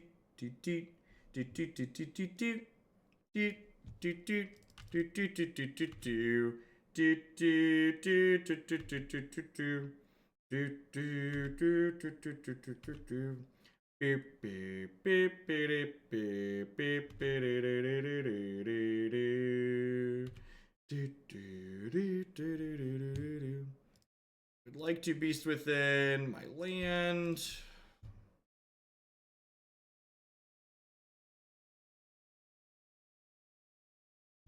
That sucks. Yeah, of course they drew it. Oh, tight play, never rewarded. I will say this. The thing I'm looking forward to in Artifact, the thing that's great about Warhammer, and most new card games really, resource variants suck sometimes. If we would have just drawn one less land, they could still just cast it off of here. If we would have just drawn one less land, they wouldn't have been able to attack with this. This is pretty unfortunate. We do get to play the third game on the play. So we got that going for us, but I feel that just kind of sucks, right? Like I feel like I played really well and just like 0 reward for doing so. Putting a counter on the Vial doesn't accomplish anything, chat. The only card off of Vial that mattered was Spell Queller, and they could just cast Spell Queller. So sure, while you are correct that your line is adorable and like would have not let them put Spell Queller in off the Vial, the game would have ended in the exact same manner.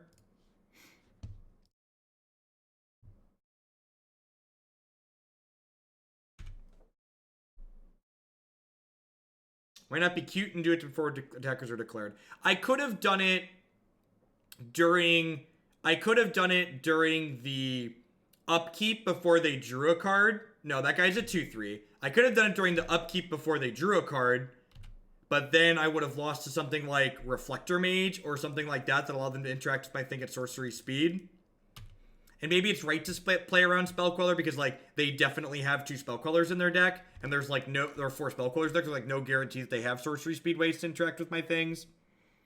So, maybe it's right, because, like, they didn't have Spell Queller the previous turn, right? Because if they had Spell Queller the previous turn, they would have countered the thing getting engineered explosives. How stock is Bugler in that deck? Well, it's not really. Put this into play. Do I want to sack Coretapper to put the bridge out this turn? I don't think I do, because I'm getting set up to go infinite here pretty soon, so I want to activate Coretapper by tapping it a few times, I think. We could have killed the Bugle inside of their upkeep. Yeah, I guess that would have worked. I could have killed the Bugle inside of the upkeep. Yeah, that's a good line. That's a good line. And then like, assuming I don't draw lands, like, I would have been able to just, like, play my lands out and then have them locked under the bridge. And this will be the game, like, they just cast Stony Silence here and we just, like, pick our stuff up and leave.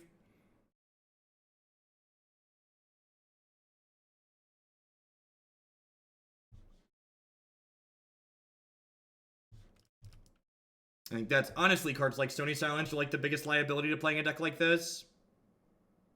Just a Supreme Phantom. Bless your heart.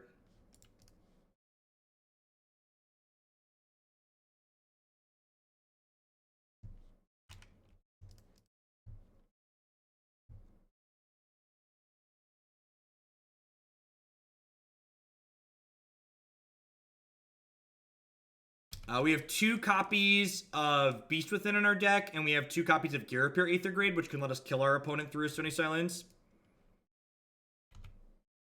So we have a decent number of outs.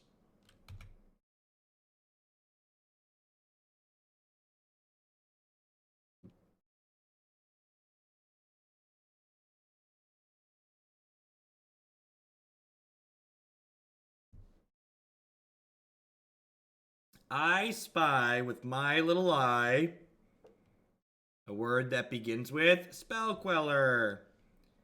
Okay, they want us to quell ourselves, chat. They want us to quell ourselves. I'm gonna name Ghost Quarter here, because I don't actually really care about their Aether Vial, right? And, like, they don't have a Ghost Quarter, but they could draw one, and that would be annoying.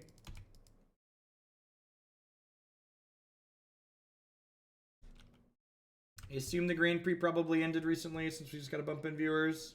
Yeah. Welcome to folks coming over from the Grand Prix, hanging out playing some Modern this evening. This is the last match in this league with the Dice Factory deck. We are currently 3-1 in Game 3 here against Spirits after probably a misplay in the second game there. If you didn't catch the whole league, you'll be able to find the replay on my YouTube channel later, youtube.com/Jeff Hoagland.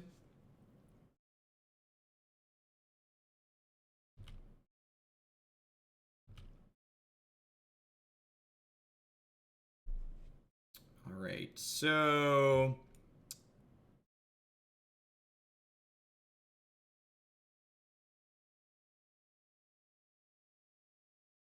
That's lethal, right? I believe that's lethal.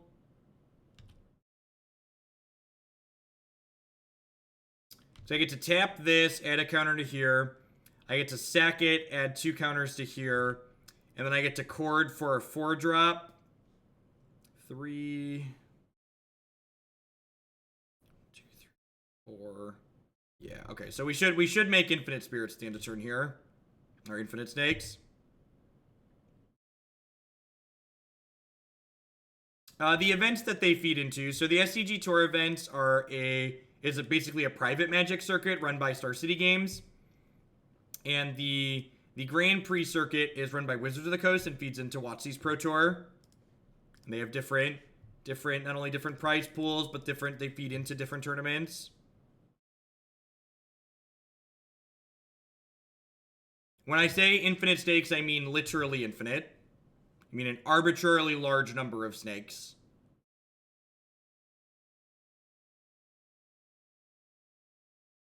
Rude.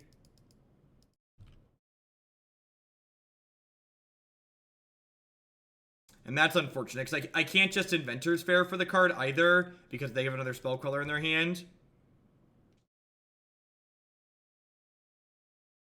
Padeem. That might bait a spell queller. This probably baits a spell queller.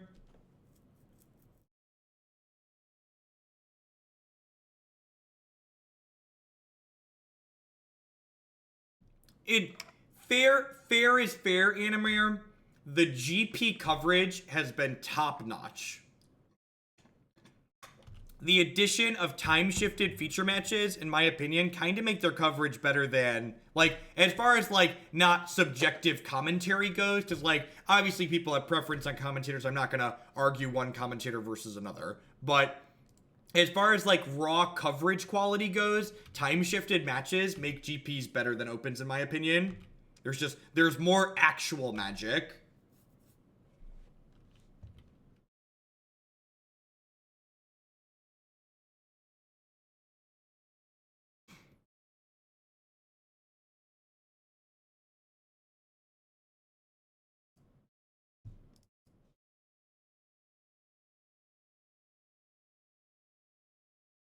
Alright, so I can't make infinite things this turn, but I can make infinite things next turn, assuming we get a next turn with this guy plus this. You have a Phantasmal Image for Spellqueller. Gosh, that's gross.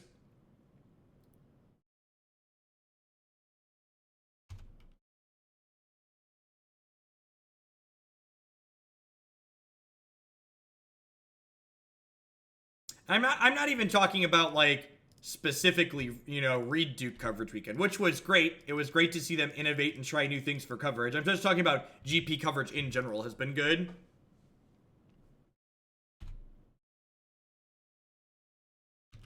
In my opinion.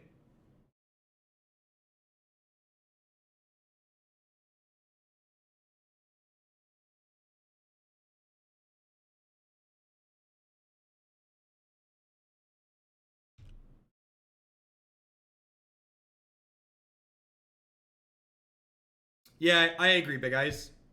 And honestly, it's not even just about the number of ads SCG runs, because, like, I'm someone who has advertisements on my stream too, right? Like, I literally have ads under my stream 24 hours a day, or through the entire stream. It's the places where they put the ads. The fact that they have so little Magic without having, what's it called, time shifted matches, that they then put ads in the middle of the games feels real bad.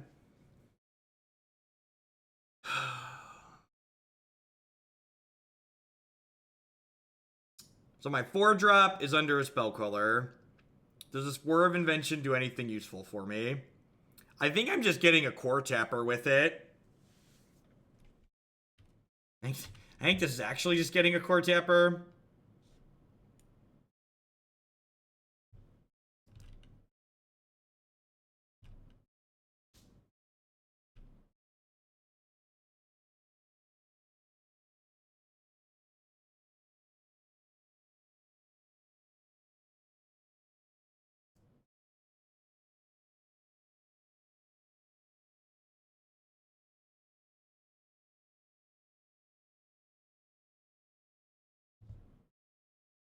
I don't have anything that targets their stuff, I don't think.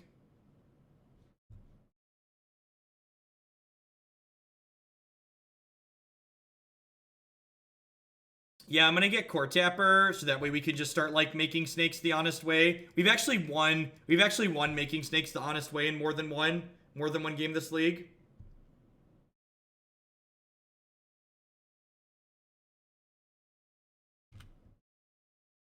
They're like, Coretapper is just gonna like pump up the hatchery every turn.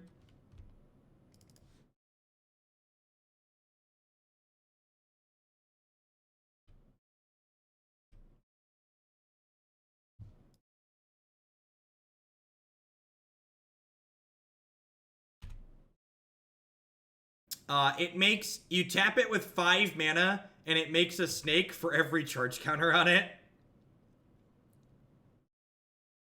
So, we'll make 1 additional snake every turn. So this turn we'll make 2 snakes, next turn we'll make 3, etc, etc.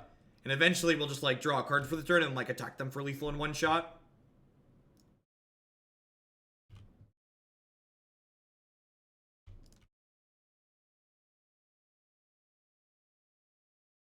Drawing Skull Captain adds a layer of complexity here. Although Engineered Explosives is a live draw at this point, right?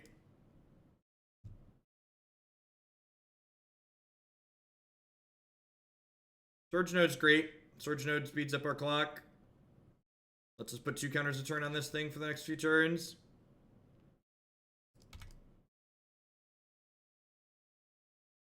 What are good supplies to buy at BCW? Their elite guards are very, very good sleeves.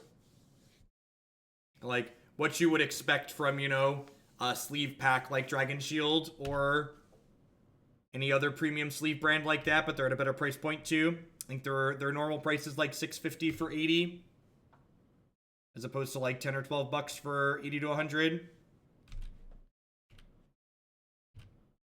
And this game again just like showing that like this deck's win condition is kind of weird, but Ensnaring Bridge is just like a great Magic card.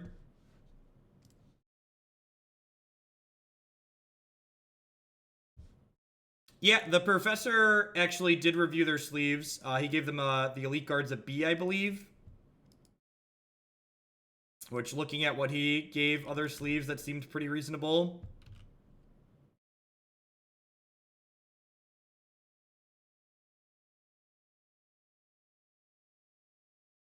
I put that counter on the wrong thing. Whatever.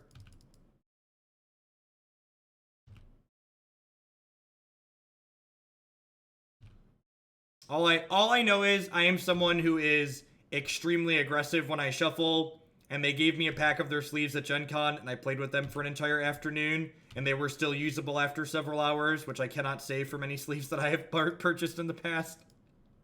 So I was like, yep, these are, I would love to have you on as a sponsor. I have no idea if they play Disenchant or not. Somebody keep track and tell me when we have lethal snakes. Please and thank you. Somebody raise your hand in chat when the snakes are lethal, please.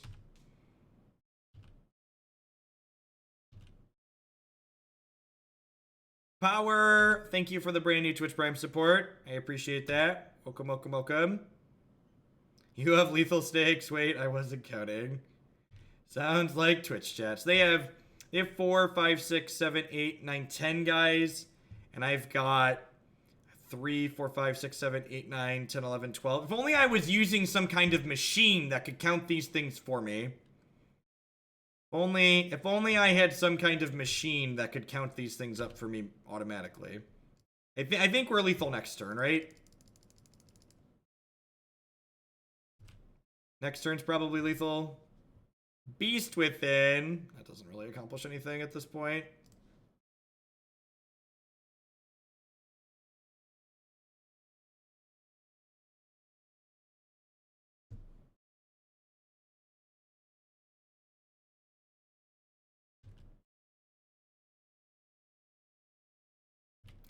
Oh, maybe if we make enough of them, it will group them at some point and count them for us.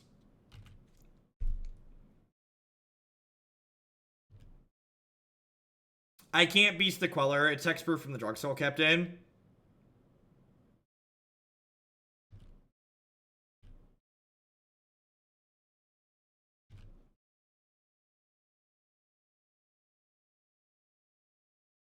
Oh, sure. We'll group the 9 new ones together. Sure, why not? Enjoy watching your stream. Don't normally catch you live, but keep up the great work. Thank you, Cardchica. I appreciate that. Are they dead? This is 10, 14, 15, 16, 17, 18, 19, 20, 21, 22, 23, 24, 25, 26, 27, 28. I think they're dead. And you know what? If they're not dead, I'm going to make 9 more next turn. Oh, now you'll group them. Now you'll tell me I have 28. Man, this...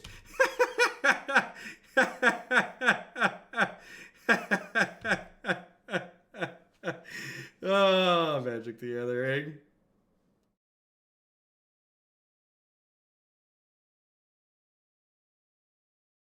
Yeah, Double Beast does actually unlock infinites. We can kill the Drog Skull and then kill the Spell Queller.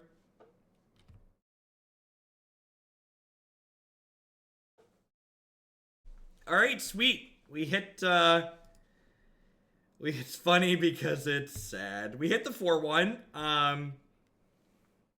Ensnaring Bridge is a really good Magic card, chat. This is... Okay, so for those that are just joining us and for the wrap-up here on YouTube, I talked about this earlier. So the infinite in this deck is with Astral Cornucopia having 4+ charge counters on it, and Filigree Sages in play, you generate infinite mana, because you tap this for 4, and then you spend 3 mana to untap this. You generate an arbitrarily large amount of mana of any color. Then, alongside Orochi Hatchery, you have untaps and the ability to make snakes, and you also have Walking Ballista in here. This is what I sub for watching you use a quality program. Thanks, Squishy. You know, honestly, I've played a lot of Ensnaring Bridge decks in my day. They're very popular in Modern. And this is the first time, I think, unless I'm, forgetting a key one, that I think we've ever played a combo Ensnaring Bridge deck. And it felt pretty reasonable. I think I would play this again, card for card. These weird kind of combo decks are ones that I don't really want to suggest large sweeping changes to offhand until I played them a bunch. I guess my big takeaway is that I really hate Chalice the Void in Modern. I don't think this card is very good. I guess it gets marginally better because we have Coretapper and Surge Node to kind of change the number of counters on it to larger numbers in some matches. But I think in general, this card's not great. So maybe I would consider trimming down some number of these. I think keeping a non-zero amount because you can whir into it and then charge it up in the matches where it is really good seems fine. But I think I would go down to at least 2 and maybe get more Coretappers and Surge Nodes or something else in here, more Welding Jars, etc. All right, we've got one more deck in the queue that's at 100 points. We felt